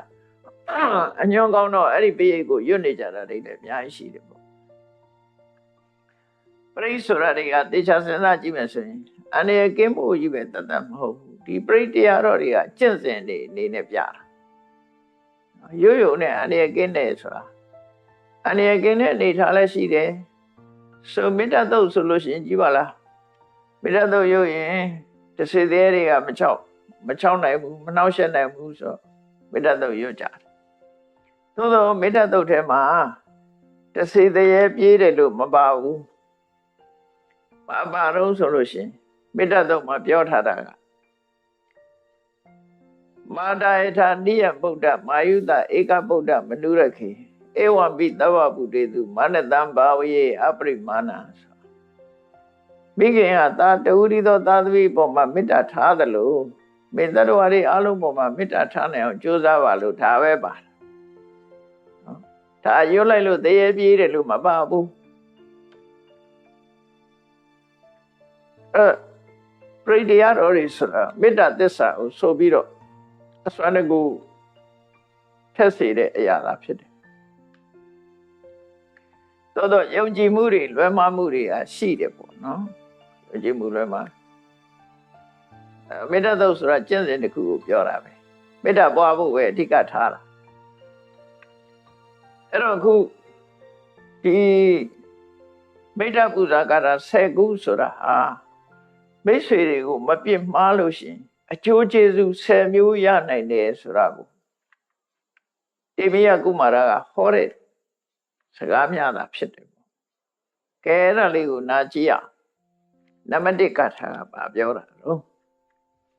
အကျိုးကျေးဇူး10မျိုးတဲ့မေတ္တာပူဇာပဟုတပက္ခောဘဝတိဝိပဝုထောတကံကရာဘဟုနံဥပဇေဝန္တိယောမိတ္တနာနတုပတိအဆုံးသတ်လေးမှာယောမိတ္တနာနတုပတိမိတ်ဆွေကိုမပြစ်မှားတဲ့မစော်ကားတဲ့ပုဂ္ဂိုလ်ဟာတဲ့အိမ်ကနေထွက်လို့ခရီးသွားနေတဲ့အချိန်မှတောင်မှပဲစားစရာတောက်စရာလမ်းခရီးမှသူ့မှာပေါ်ပါတယ်တဲ့ဒါနော်ကိုယ်မှာတော့ကိုစားစရာရှိနေကြတာလေအပြင်ရောက်တဲ့ခါပေါ်ဖို့ကရေးကြည့်တာကိုယ်မှာတော့ကိုချက်စားလို့ရတာပေါ့အခုခေတ်ကျတော့ဘာလို့ရအောင်ဆိုအပြင်ကဝယ်စားလို့ရကြတာပတ်စံပါလိုက်ဝယ်စားကြတာပေါ့အခုကအဲ့ဒါလို့မဟုတ်ဘူးကိုယ်ကထွက်လာပြီမဲ့လို့လမ်းခရီးမှာစားစရာတောက်စရာဘယ်တော့မှအခက်အခဲမတွေ့ဘူးတဲ့ဆိုလိုတာကလမ်းခရီးမှာစားစရာတောက်စရာအခက်အခဲမရှိဘူးဒါကြောင့်အိမ်ကထွက်လာပြီးတဲ့နောက်လမ်းခရီးမှာစားစရာတောက်စရာမတန်ပေါ်များပြီးတော့သူ့ကိုမှီပြီးတောင်တခြားပုဂ္ဂိုလ်တွေစားကြရတယ်ဥပမာမဲ့ရှင်သီဝလိပေါ့ရသော်ဗျာကိုယ်တိုင်ကတော်လမ်းခရီးတစ်ခုကိုဖြတ်တဲ့အခါမှာအဖြောင့်သွားတဲ့လမ်းနဲ့꿰ပြီးတော့သွားရတဲ့လမ်းနှစ်လမ်းရှိတယ်꿰ပြီးသွားတဲ့လမ်းကမြို့တွေရွာတွေရှိတယ်အဖြောင့်သွားတဲ့လမ်းကတောပဲလူသူမရှိတဲ့တောကြီးဖြစ်တယ်အဲ့ဒီမှာမြတ်စွာဘုရားကသီဝလိပါပါတယ်ပါလို့ရှိရင်တော့တို့အဖြောင့်မဲ့သွားကြရအောင်ဆိုပြီးတော့လူသူမရှိတဲ့လမ်းကနေသွားတာလူသူရှိတဲ့လမ်းကတော့လူတွေကတွေ့လူကြမှာပေါ့အဲ့လူသူမရှိတဲ့လမ်းကသွားပြီမဲ့လို့ တောနဲ့ကြီးတဲ့ရောက်နေပဲလို့လှူတဲ့လူတွေကအများကြီးတွေ့လာဒါရှင်သေဝလိရဲ့ဘုံတစ်ခုအဲ့ဒါပြောရှင်သေဝလိရဲ့သူကံကိုတောတဲ့ရောက်လည်းပဲဘယ်ကနေဘယ်လိုရောက်လာမှမသိတဲ့လူတွေကသူ့ကိုကြွေးကြမွေးကြလှူကြတန်းကြအဲ့ဘယ်ကနေဘယ်မှမသိဘူးဆိုရင်တော့ဒါနတ်တွေပေါ့နော်နတ်တွေကဟိုအချွန်တက်ကြီးနဲ့ဝင်းဝါဝါကြီးနဲ့လာပြီးတော့ပွဲတဲ့အဲ့လိုနဝတ္တဇာတွေနဲ့လာကြွေးတာတော့မဟုတ်ဘူးသူလည်းခရီးသွားလို့ဘာလို့နဲ့ပဲတွေ့ပြီးတော့ကြွေးသွားတာအဲ့လိုဟာမျိုးနော် highway မှာမတော်တဆကားပြက်နေတယ်ကိုတယောက်တည်းရဲ့ကားပြက်နေ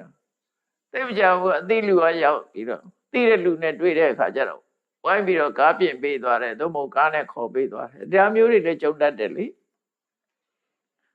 အဲ့လိုကြုံလို့ရှိရင်အဲ့ဒါတရားမင်းကဝင်ကူသွားတာလို့လည်းပြောနိုင်တာပဲမဟုတ်လားအချွန်တက်ကြီးနဲ့တော့ဆင်းလာမှာမဟုတ်ဘူးချွန်တက်ကြီးနဲ့ဆင်းလာရင်လည်းထွက်ပြေးသွားမှာပဲလေဒီလူကကြောက်မှာပဲတာမန်ကိုမိတ်ဆွေတယောက်ကနေကိုလမ်းကြုံလို့ခေါ်သွားတာသို့မဟုတ်ကိုအခက်ခဲကြုံနေတော့သိတဲ့လူနဲ့သွားတိုးဒါမျိုးတွေကြုံရတတ်တယ်လေအဲ့တော့မိတ်ဆွေကိုမပြစ်မှားတဲ့လူကကုညီမဲ့လူနဲ့ကြုံတယ်သိတဲ့လူနဲ့တွေ့တယ်လို့ဆိုလို့တယ်ပေါ့ဒါနံပါတ်1ကထားကနော်ဘဟုနာဥပဇေဝတိသူ့ကိုမိပြုပြီးတော့အသက်မွေးကြရတယ်တဲ့အဲ့ဒီအကျိုးကျေးဇူးကနံပါတ်1အကျိုးကျေးဇူးပါတဲ့နံပါတ်2ကယံယံသနပရံယတိနိဂမေရာဇဌာနိယောသဗ္ဗထပူဇိတောဟောတိယောနိမိတ္တနာနတုပတိမိတ်ဆွေတွေအပေါ်မှာပြစ်မှားမှုမရှိတဲ့ပုဂ္ဂိုလ်ဟာဘယ်အယတ္တိသသွားဘယ်မျိုးရောက်ဘယ်ရွာရောက်ဘယ်နေရာမှာမဆိုသူဟာပူဇော်ခံရတယ်လက်ဆောင်တွေရတယ်ပူဇော်တယ်ဆိုတော့လက်ဆောင်ဘာနာပေးကြတယ်သူ့ကိုခီးယူကျိုးဆိုကြတယ်ဒါတွေကိုပူဇော်တယ်လို့ခေါ်တယ်။သွားလေရသူကမျက်နှာပွင့်တယ်လို့ပြောအဲ့ဒါဒုတိယအကျိုးမျက်နှာပွင့်တယ်သဗ္ဗထပုစီတောဟောတိအဲ့လိုအကျိုးမျိုးရတယ်တဲ့သဗ္ဗထပုစီတောဟောတိခေါင်းရှင်သေဝတိတို့လို့ပေါ့နော်ဒုတိယအကျိုးနောက်တတိယအကျိုးကနတ္တသောရပတဟန္တိနာတိမဉ္ဇန္တိခတ္တိယသဗ္ဗေအမိတေတရတိယောမိတ္တနာနတ္တပတိမိတ်ဆွေကိုအပေါ်မှာမပြစ်မှားတဲ့ပုဂ္ဂိုလ်ကြီးစိတ်ကောင်းနှလုံးကောင်းရှိတဲ့ပုဂ္ဂိုလ်ကြီးဟာတဲ့ဘယ်တော့မှလမ်းသွားရင်တခိုးတစ်ပြရဲ့အနှိမ့်ဆက်ကိုမခံရဘူးကိုသွားတဲ့အယတ္တိသားကနော်အုပ်ချုပ်တဲ့ပုဂ္ဂိုလ်တွေကကိုယ့်ကိုအနှောက်အယှက်မပေးဘူးဘယ်နေရာသွားအုပ်ချုပ်တဲ့မင်းဆိုးရာဇာတွေကကိုယ့်ဒုက္ခမပေးဘူးအခိုးရမြလည်းကိုယ့်ကိုမနှိမ့်ဆက်ဘူးအဲ့ဒီလိုအကျိုးမျိုးသဗ္ဗေအမိတ်တေတရတိတဲ့ကိုယ့်ကိုရံပြုမဲ့ပုဂ္ဂိုလ်တွေနဲ့ဘယ်တော့မှမဆုံးဘူးကျော်လွှားနိုင်သွားတယ်အဲ့ဒီအကျိုးရတယ်တဲ့နော်ဒါတတိယအကျိုးစရုထအကျိုးကတော့အကုတ်တော်သကရံဣတိသဘာယံပဋိနန္တိတောညာတိနာဥတ္တမောဟောတိယောမိတ္တနာနတ္တပတိမိတ်ဆွေတွေကိုမပြစ်မှားတဲ့ပုဂ္ဂိုလ်ဟာအိမ်ပြန်မျက်နှာလှတယ်လို့ပြော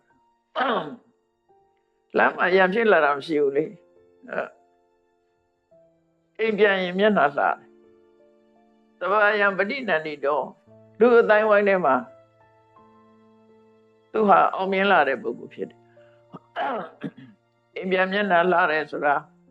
အစည်းအဝေးတစ်ခုသွားတဲ့အခါမှာသူပြောတာတွေအောင်မြင်လာတယ်အောင်မြင်လာတော့အတိုင်းဝိုင်းထဲမှာသူကပေါ်ပြူလာဖြစ်လာတယ်အကုတ်တော်သကရံဣတိစဉ်းစားကြည့်လေအစည်းအဝေးသွားတတ်တယ်အပြန်ကျရှူတိုင်းဖြစ်ပြန်လာဆွေမျိုးတွေမှာကိုယ်ဝိုင်းဆော်တာခံရတယ်အဲ့ဒီလိုမဟုတ်ပဲနဲ့သူကအိမ်ပြန်မျက်နှာလှပြီးတော့အစည်းအဝေးမှာလည်းပဲသူကရှင်းအားရတဲ့ပုဂ္ဂိုလ်ဖြစ်တယ်ဆွေမျိုးတွေထဲမှာလည်းပဲအချင်းမွန်းခံရတဲ့ထိတ်တန့်ပုဂ္ဂိုလ်ဖြစ်တယ် ဒါကနံပါတ်4အကျိုးနံပါတ်5တော့တက္ကတောတက္ကတောဟောတိခရုဟောတိတကရောဝဏဂိတိပတောဟောတိယောမိတ်တနာနတုပ္ပတိပိစိကိုမပြင်းမဘူးဆိုတဲ့ပုဂ္ဂိုလ်ဟာတဲ့သူကိုယ်တိုင်ကသူများကိုအလေးပြုသည့်အတွက်ကြောင့်သူများကိုတယုတသေးလှုပ်သည့်အတွက်ကြောင့်သူဟာရှိုးသေးသမှုခံရတယ်သူများကိုလေးစားသည့်အတွက်ကြောင့်သူ့ကိုလေးစားမှုခံရတယ်သူ့ရဲ့ခုံသတင်းချီးမွမ်းစကားတွေဟာလေကြော်စောတဲ့အပြောဆိုခံအဲ့တော့လူတွေကမသိကြလို့လူတယောက်ကိုကချိုးချိုးသားသားဆက်ဆက်ပြောမယ်ဆိုရင်ကိုယ်ပြန်ချိုးသားချိုးချိုးသားသားဆက်ဆက်ခံရတာပဲလေကိုကရင်ကြီးကြီးနဲ့ပြောရင် तू ကရင်ကြီးကြီးပြန်ပြောမှာကိုကစဆဲပြီးတော့မှသူများချီးမွမ်းတာခံခြင်းလို့မရဘူးလေအဲ့ဒါကြောင့်မို့တက္ကတောခရုဟောတိတကရောကိုကလေးစားလို့ရှိရင်ကိုဟာလေးစားခံရတဲ့ပုဂ္ဂိုလ်ဖြစ်တယ်ကိုကအယုသိပေးရင်ကိုကအယုသိခံရတဲ့ပုဂ္ဂိုလ်ဖြစ်တယ်ခုံကျေးဇူးတွေနဲ့ကြော်ကြားတဲ့ပုဂ္ဂိုလ်ဖြစ်တယ်ဒါကပင်စွာမြောက်ရတဲ့အကျိုးနောက်တစ်ခုကပူဇကောလဘတိပူဇံဝဏကောပတိဝဏယသောဂိတ်တေသဗ္ဗဘောတိယောမိတ်တနာနာတပတိဒီနေရာမှာမိတ်ဆွေဆိုတာဆရာမိဘဒါတွေကိုပြောတာနော်ဆရာကိုမပြစ်မှားဘူးမိဘကိုမပြစ်မှားဘူးယဟန်တန်ဃာတွေကိုမပြစ်မှားဘူးဒါကြောင့်မလို့ဒါနဲ့ဆက်ပြီးတော့ခေမုန်ကြီး7ပါးဆိုတာပေါ်တာဖြစ်နေတယ်နော်မိတ္တာနာဆိုတာမိတ္တာအရာကောက်လိုက်မယ်ဆိုရင်အဲ့ဒီပုဂ္ဂိုလ်ကိုဆိုကိုယ့်ဘုမှာမိတ္တာသက်ဝင်ပြီးတော့ကောင်းကျိုးချမ်းသာလိုလားတဲ့ပုဂ္ဂိုလ်တွေမှန်သမျှမိတ္တာပဲလေအဲ့တော့ပူဇော်ကောလည်းပဲတေးပူဇံကိုကသူများကိုပူဇော်တယ်ဆိုတာအော်နာလောက်တာပေးတယ်ကမ်းတယ်လူတယ်တန်းတယ်ဝဏကောပฏิဝဏနာကိုကသူများကိုလေးစားပြီးတော့ရှ िख ိုးတယ်ဆိုရင်ကိုယ်ရှ िख ိုးမဲ့လူပေါ်လာတာတို့ဆိုလို့ယသောဂိတ်တေသဗ္ဗဘောတိယတဆိုတာအချမ်းရအကျော်စောကောင်းတဲ့ဂုဏ်သတင်းကိုယ်ချမ်းရမဲ့ပုဂ္ဂိုလ်တွေဂိတ်တိဆိုတာခုံချီးမွမ်းခံရမှုအဲ့ဒါတွေရရှိနိုင်တယ်တဲ့ဒါနံပါတ်6နမခုံကအခိယထပစ္စလတိဒေဝတာဝဝိရောစတိတိရိယအစိတောဟောတိယောမိတ်တနာနာတဝတိဖိဆွေတွေမိမဘူးဆိုလို့ရှိရင်တဲ့မိအယောင်ဟာတောက်ပါတယ်လို့ဒီလိုလည်းညှိုးမိန်တာမဟုတ်ဘူးသူရဲ့ဂုဏ်သတင်းကတောက်ပါတယ်လို့ပြောတာနော်မိလို့တောက်ပါတယ်ဆိုတာမညှိုးမိန်တာကိုပြောတာဂုဏ်သတင်းတောက်ပါတာကိုဒေဝတာဝဝိရောစတိနတ်ဟာတင့်တယ်လို့သူ့ရဲ့ရုပ်ဆင်းရလဲတင့်တယ်တိရိယအာဆွေတော့ဘယ်နေရာသွားတာသူကကြက်သိရှိတယ်သူ့ဘယ်မှာတွေ့ကြက်သိရှိလို့ဆိုလို့ရပေါ့နော်အဲ့တော့မိတ်ဆွေတွေကိုမပြစ်မှားတဲ့ပုဂ္ဂိုလ်ဟောပြောမယ်ဆိုရင်ခင်မွန်ကြီး7ပါးမပြစ်မှားတဲ့ပုဂ္ဂိုလ်ပေါ့ဒီလိုဆိုလို့နိုင်မှာပေါ့အဲ့ဒီဟာကြက်သိရတော့ဘယ်တော့မှသူ့ကိုစွန့်ခွာမသွားဘူးတဲ့အဲ့တော့ကြက်သိဆိုတာဘာကိုခေါ်ရတော့လို့မေးပြန်တဲ့အခါတိရိတိပုံညပညာနာမေတ္တာတိဝဆနာချက်သေးဆိုတာလူတွေရဲ့ချက်သေးဆိုတာပတ်စံတို့ရွှေငွေတို့ယရနာတို့စိန်ပြေကြီးတွေဝတ်ထတာပြောတာမဟုတ်ဘူးသူချက်သေးဆိုတာဘာတော့ဆိုရင်ကုသိုလ်ကောင်းမှုရှိခြင်းနဲ့အသိဉာဏ်ရှိခြင်းကိုချက်သေးလို့ခေါ်တယ်တိရိတိပုံညပညာနာမေတ္တာတိဝဆနာတိရိချက်သေးဆိုတာတဲ့ကုသိုလ်ကောင်းမှုရှိတယ်အသိပညာရှိတယ်အဲ့ဒီပုဂ္ဂိုလ်မျိုးကျက်သိရှိတယ်လို့ခေါ်တယ်ဒီလိုလဲဆိုတယ်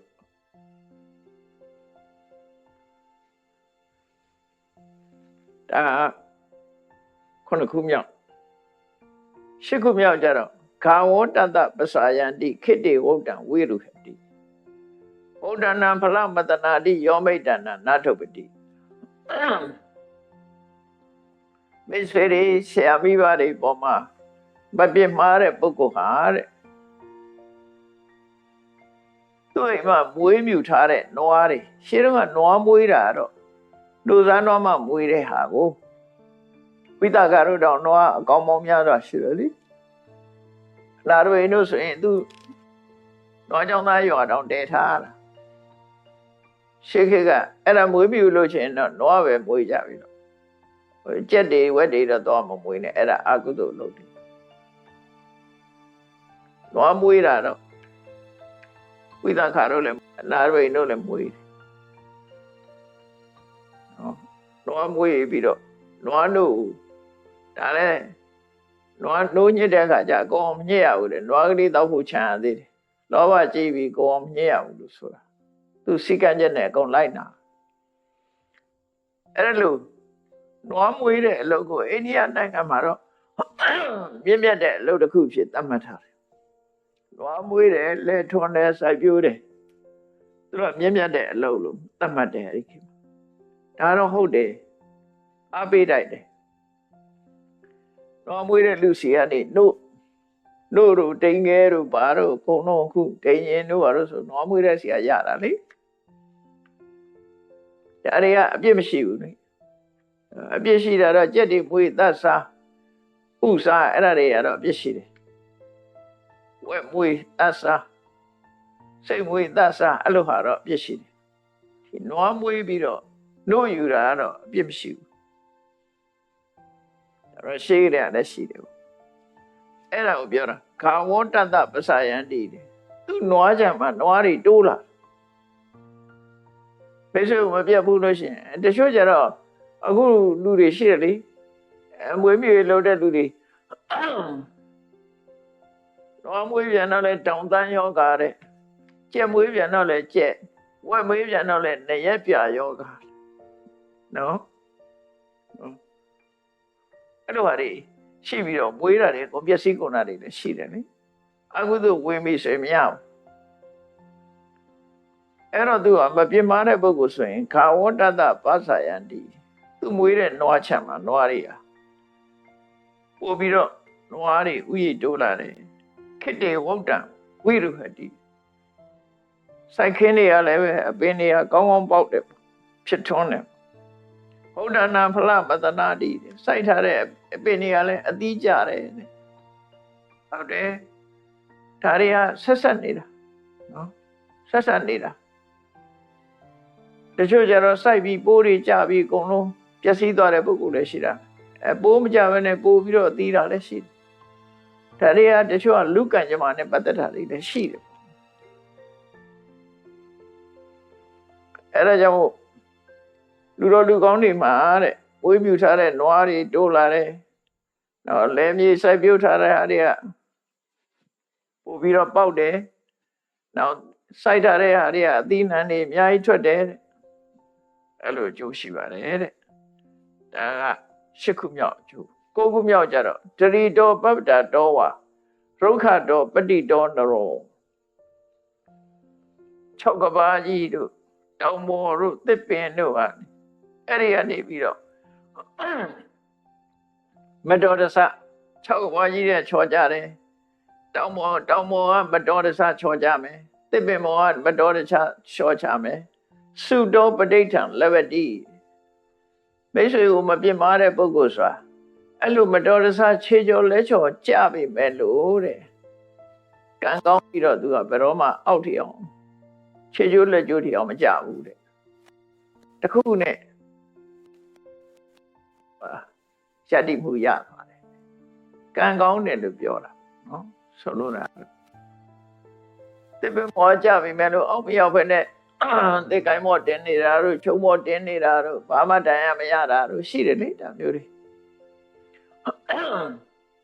အဲ့တော့မိတ်ဆွေကိုမပြစ်မှားတဲ့ပုဂ္ဂိုလ်တွေကအဲ့လိုအကျိုးကျေးဇူးဒါနံပါတ်9နံပါတ်10ကျတော့ဝိရုလမူလတန္တနာနိကြောရမိဝမာလုတောအမိတာနပတဟန္တိယောမိတာနာနဒုပတိလေးဟာတချို့သစ်ပင်တွေဆိုရင်အလွယ်တကူတိုက်လှဲတယ်သို့တော့အမြင့်တွေကသိပ်တမ်းမာတဲ့ညောင်ပင်လို့အပင်မျိုးကြတော့မုန်တိုင်းကတိုက်လှဲဖို့မလွယ်ဘူး သူကအမြက်ကသိပ်ပြီးတော့ခိုင်းနေအမြင့်တွေလည်းများတယ်အဲ့ဒီညောင်မင်းဟာအမြင့်တွေ့မှုအားကောင်းသလိုပဲနံပါတ်30အကျိုးကတော့မိတ်ဆွေတွေဆရာသမားတွေမိဘတွေကိုမပြစ်မှားတဲ့ပုဂ္ဂိုလ်ဟာတဲ့ကိုယ်ရံပြုတ်ခြင်းတဲ့ပုဂ္ဂိုလ်ဟာတောင်မှသူ့ကိုမတွန်းလှန်နိုင်ဘူးဘလောက်ပဲသူ့ကိုရံပြုတ်သူ့ကိုလဲပြုတ်သွားအောင်မလုပ်နိုင်ဘူးလို့ဆိုလို့ဒါတေမိယကုမာရမင်းသားကနေပြီးတော့သူနန္ဒယထာရင်းကိုမိတ်ဆွေတွေကိုမပြစ်မှားရင်ဒီလိုအကျိုးကျေးဇူးတွေရတယ်ဆိုတာကိုဟောလိုက်တာတရားဟောတာနော်အဲ့တော့စဉ်းစားကောင်းစဉ်းစားကြလိုက်မယ်ဒီမင်းသားဟာ16နှစ်လုံးလုံးဆွမ်းနာမကြသေဥဆောင်ထားရပြီးတော့ဘယ်မှလည်းပညာမသင်ရဘဲနဲ့ဘလို့တတ်နေတာတုံးလို့မေးကောင်းမေးလိမ့်မယ်နော်ဖះလောင်းဆိုတာမျိုးတွေကသူကတန်တရားကိုတတ်လာကြတာလေရှိတယ်အခုခေတ်လည်းပဲထူးထူးခြားခြားရှိတယ်လေကလေးပေါက်စာလေးတွေဟာကလေးလေးမွေးကပဲရှိသေးတယ်ကြားတယ်ဆယ်ရန်တင်ချပု္ပ္ပစာတွက်နိုင်တယ်တို့ဘာတို့အဲ့ဒါမျိုးတွေရှိတယ်လေဗမာပြည်မှာလည်းရင်တခါတော့ပိဋကတ်မောင်ထွန်းကြိုင်ဆိုလာပေါ်လာခဲ့ဘူးလေပိဋကတ်စာပေတွေသူကကလေးပေါက်စာအနေနဲ့အကုန်ရနေတယ်တဲ့တီဟိုမှာလည်းပဲတွေ့ခဲ့ဘူးလေအဲ့လိုပဲပိဋကတ်စာပေတွေကိုရွက်ရနေတယ်ကလေးပေါက်စာလေးဒါရီကတန်တရားကနေဖြစ်လာတဲ့အလေးအကျက်တွေနဲ့အကုန်လုံးသိလာနိုင်တယ်ပေါ့နော်အဲ့ဒီလိုသူနန္ဒရဲ့ခြားရင်းကိုအခုလိုရှင်းပြတယ်ရှင်းပြတာတောင်မှပဲသူကမမှတ်မိဘူးဘယ်မှတ်မိမလဲဟိုကဆွမ်းအနာမကြရအောင်ဆောင်းထားတဲ့လူတယောက်အခုကတော့တကယ်တော်တော်လက်လက်ချက်ကြကြနဲ့အတန်ကောင်းကောင်းနဲ့ပြီးပြင်းပြင်းစကားပြောနေတဲ့လူဆိုတော့သူပဲထင်မလဲအဲ့ဒါနဲ့တွင်းထဲကနေခုန်တက်ပြီးတော့ယထာကိုသွားကြည့်တယ်ခလန်းလမ်းမှာရထားတဲ့ယထာကိုပြေးကြည့်တယ်ပြေးကြည့်တဲ့အခါကျတော့အဲ့ဒီမှာမင်းသားလည်းမတွေ့ဘူးသူချွတ်ပြီးတော့ထုတ်ထားတဲ့မင်းမြောက်တသားတွေလည်းမရှိတော့အဲ့ဒီမှာယထာဘောယထာပဲရှိတော့တယ်လူလည်းမရှိဘူးပစ္စည်းဥစ္စာတွေလည်းမတွေ့တော့ပြန်လာပြီးတော့သေချာကြည့်တဲ့အခါကျတော့မင်းသားမှသူသိသွားတယ်သေချာအနိကကြည့်လိုက်တဲ့အခါကျတော့အဲ့ဒီကျတော့မှမင်းသားရဲ့ခြေရင်းမှာဝတ်ဆင်းပြီးတော့လက်အုပ်ချပြီးတော့တောင်းပန်တယ်သူနန္ဒယထာတဲ့ကအေဟိတံပတိနိတ္တမိရာဇဗုဒ္ဓသကံကရရိဇံကာရေဟိပရန္တိကိဉ္အရိညေကရိတတိအရှင်မင်းသားတဲ့ရှင်မင်းသားကိုနန်းတော်ကိုပြန်ခေါ်ပါမယ်ရှင်မင်းသားဟာကိုနန်းတော်ကိုပြန်ပြီးတော့မင်းအဖြစ်ခံယူပါထိနန်းအုပ်ချုပ်မင်းလုပ်ပါတောထဲမှာရှင်မင်းသားဘာလုပ်မှလဲအဲ့လိုသူနန္ဒယထာတဲ့က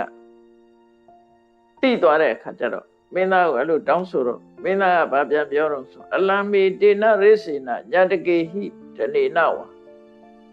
ယမယံမေအာတမစရိယာယရိစ္ဆံလဗ္ဗေထသာရတိအဲ့ဒီကြတော့သူကဘုယထာတွေနဲ့ငါဟာပေးမလို့ချင်ပါဘူးတဲ့အဲ့ဒီဆွေတွေမျိုးတွေပေးနေရနိုင်တဲ့ပစ္စည်းဥစ္စာတွေဒါတွေကငါမလို့ချင်ဘူးတဲ့ယံမေအာတမစရိယာယရိစ္ဆံလဗ္ဗေထသာရတိမတရားတဲ့နီးနဲ့မတရားမှုကိုပြုတ်ကျစ်ပြီးတော့ရလာတဲ့မျက်စိစိမ်ဘာမှတန်ဖို့မရှိပါဘူးအဲ့ဒါတွေငါတခုမှမလို့ချင်ဘူးလို့ညှင်းပယ်လိုက်တယ်ညှင်းပယ်လိုက်တဲ့အခါကျတော့ယထာတဲ့ကသူ့ဘောတနာပြီးတော့မြတ်နန်းတော်ကိုလိုက်မလားလို့ဆိုပြီးသူကတခါမင်းသားကိုချော့မော့ဖျားရောက်ပြီးပြောပြန်တယ်ပုဏ္ဏပတ္တမံလာပေတိရာဇဗုဒ္ဓဣတောကတောရှင်မင်းသားတဲ့ကျွန်ုပ်ကိုဆုလက်တွေအများကြီးရအောင်လုပ်ပေးပါကျွန်ုပ်ဒီကနေပြီးတော့ရှင်မင်းသားကိုခေါ်သွားမယ်ဆိုလို့ရှိရင်ကျွန်ုပ်ဆုလက်တွေအများကြီးချခံရမှာပါ မင်းသားကိုဆိုအကုန်လုံးတနိုင်ငံလုံးကလည်းဝမ်းသာကြမှာလေသူနန္ဒအထာတွေကိုဝိုင်းပြီးတော့ဆုပေးကြဆုရလက်တော်တွေသူရမာတာပိတာစမေတိဆုံရာဇဗုဒ္ဓတေကတိအရှင်မင်းသားနန်းတော်ကိုပြန်လိုက်မယ်ဆိုလို့ရှိရင်တဲ့ဘယ်တော့ခမည်းတော်မင်းတရားကြီးအရောဘယ်တော်မိဖုရားကြီးအရောသူ့ဆုရလက်တွေအများကြီးပေးမှာပါတဲ့ဒါကြောင့်လိုက်ပါဩရောဒာသကုမာရာသဝေတိယာနာသဗျမနာတေပိအတ္တမနာတိဆုံရာဇဗုဒ္ဓတေကိအရှင်မင်းသားအရှင်နန်းတော်ရှင်မင်းသားနန်းတော်ပြန်မယ်ဆိုလို့ရှိရင်ဘောင်မမိတ်တန်နေမင်းသားတွေနော်ကုံတယ်လေလုတ်တွေအားလုံးကကျွန်တော်ကိုဝိုင်းပြီးတော့ကျေးဇူးတင်ပြီးတော့ဆုပေးကြမှာပါတဲ့ဟတ္တရောဟနိကထရထိကပတ္တိကာရကစေဘဆိုင်ယာနော်စင်စည်းသူရဲ့ကောင်းနေဝေယံတော်တတ်တွေယထာစီသူရဲ့ကောင်းနေချစ်လင်းသူရဲ့ကောင်းတွေကလည်းပဲဝမ်းမြောက်ဝမ်းသာဖြစ်ပြီးရှင်မင်းသားတွေရောက်သွားတယ်နန်းတော်ပြန်နေဆိုရင်သူ့ဝိုင်းပြီးတော့ဆုပေးကြမှာပါတဲ့ဘဟုတညာဇနဗရာဏိနေကမသသမဂတာတိုင်းသူပြည်သားနယ်ဘက်ကတိုင်းသူပြည်သားတွေကလည်းဆိုင်စဝါပေါ်များတဲ့နယ်ဘက်ကတိုင်းသူပြည်သားတွေကလည်းစုယုံရောက်လာပြီးတော့ရှင်မင်းသားကနန်းတော်ပြန်ရောက်မယ်ဆိုရင်အလုံးကဝိုင်းပြီးတော့ဆုတော်လက်တော်ပေးကြမှာပါဆိုပြီးတော့လိုက်ဖို့အတင်းတောင်းပန်အဲ့ဒီတော့ဘုရားလောင်းကသူ့ကိုပြောလိုက်တော့မာတုပိတုသဟံသတ္တောရထတနိကမတ္တသအထောသဗ္ဗင်ကုမာရဏနတ္ထိမရှံတကံကရငါကိုတဲ့ခမည်းတော်ကလည်းဆွန့်လိုက်ပြီတဲ့ငါရဲ့ဘယ်တော့ကလည်းငါ့ကိုဆွန့်လွတ်လိုက်ပြီတဲ့ငါနိုင်ငံငါတိုင်းပြည်ကလည်းငါ့ကိုဆွန့်လွတ်ထားတာဖြစ်တယ်တဲ့ငါမှာပြန်စရာအိမ်ဆိုတာမရှိပါဘူးတဲ့မင်းပြောသလိုငါ့ကိုအနုညာတော်အဟံမတရားသင်္ဆတ်တော်ပိတရမဟံငါအမေကမင်းကိုတော်ထဲမှာမြုပ်တတ်ဖို့ခွင့်ပြုလိုက်ပြီးပဲတဲ့ငါအဖေကလည်းငါခမည်းတော်ကလည်းငါ့ကိုဆွန့်လွတ်ပြီးသားဖြစ်နေပြီဧကောရိညေပပစီတော်နာဂာမေဝိပတ်ထေငါဟာစွန့်ပစ်ခံထားတဲ့မင်းသားတစ်ပါးဖြစ်လို့တော်ထဲမှာပဲငါ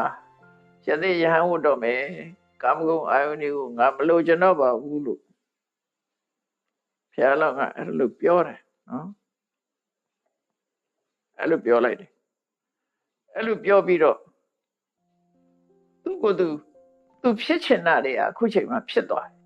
အဲ့ဒါနဲ့ဝန္တာပီတိဖြစ်ပြီးတော့နှုတ်ကနေပြီးဥရန်ကျုလိုက်တယ်ဥရန်ကျုတယ်ဆိုတာရှင်ထဲမှာမဆန့်လို့ထွက်အံလာတဲ့စကားကိုခေါ်တာ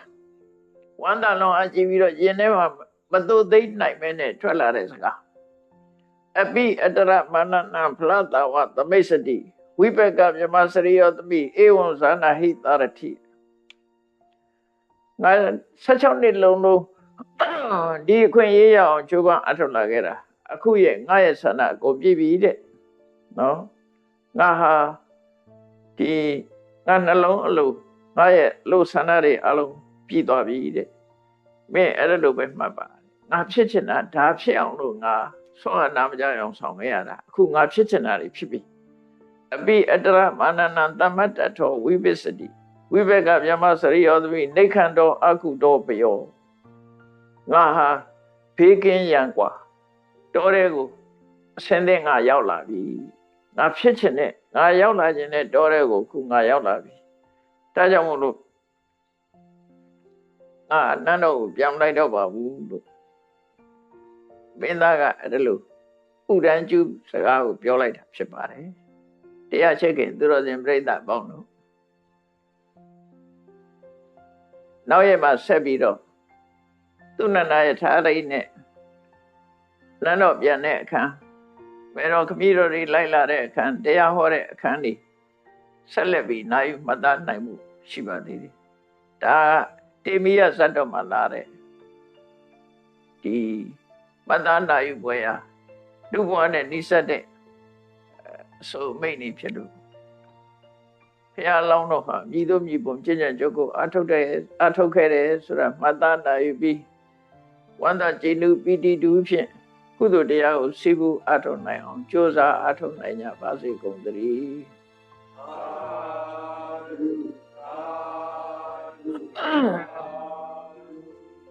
ဒီတဲ့ချအောင်ရှင်ဘုရားဘုရားတပည့်တော်တို့သည်ဓမ္မအတိညာရရှိမှသာလင်နိဗ္ဗာန်ချမ်းသာကိုမျက်မှောက်ပြုနိုင်ပါသောကြောင့်ဓမ္မအတိညာရရှိစေရန်ရှိတန်ကြလျက်ဓမ္မသဘင်ဆင်းကျင်ပါပြုလုပ်ကြ၍အမတဒါနာဓမ္မဒါနာတရားအလှတော်ကိုပေးလူကြပါကုန်၏တရားတော်မြတ်ကိုယုတိလေးမြတ်စွာမမတ်သားသာအာယုထားလျက်နာကြားကြပါကုန်၏တရားတော်မြတ်ကိုတတဗဝတ္ထုသုစုတို့ဖြင့်ပူဇော်ကြပါကုန်၏ယနေ့ယခုအာထုပြုလုပ်ကြရသောဤကောင်းမှုဤကုသိုလ်သုစုသည်နိဗ္ဗာန်ချမ်းသာ၏အကြောင်းထောက်ပံ့ဖြစ်ပါစေသတည်းဤကောင်းမှုအဖို့ဘာကကိုအမိအဖအဖို့အဖွာဆရာသမားမဆာ၍ဝါသူကဝါသာလူနတ်မြမတတ္တဝါများတို့အားအမြအမြဝေငါပါကုန်၏ကုသိုလ်အမြဘုဇီရကြကုန်သည်ဖြစ်၍ကိုယ်စိတ်နှဖျားချမ်းသာကြသည်ဖြစ်ကြပါစေကုန်သတည်းအာမေယောသံဃာရယအမြာလောမူကြပါကုန်သာဓုအာဓုအာဓုအာလောသံဃာရယအမြာယူတော်မူကြပါကုန်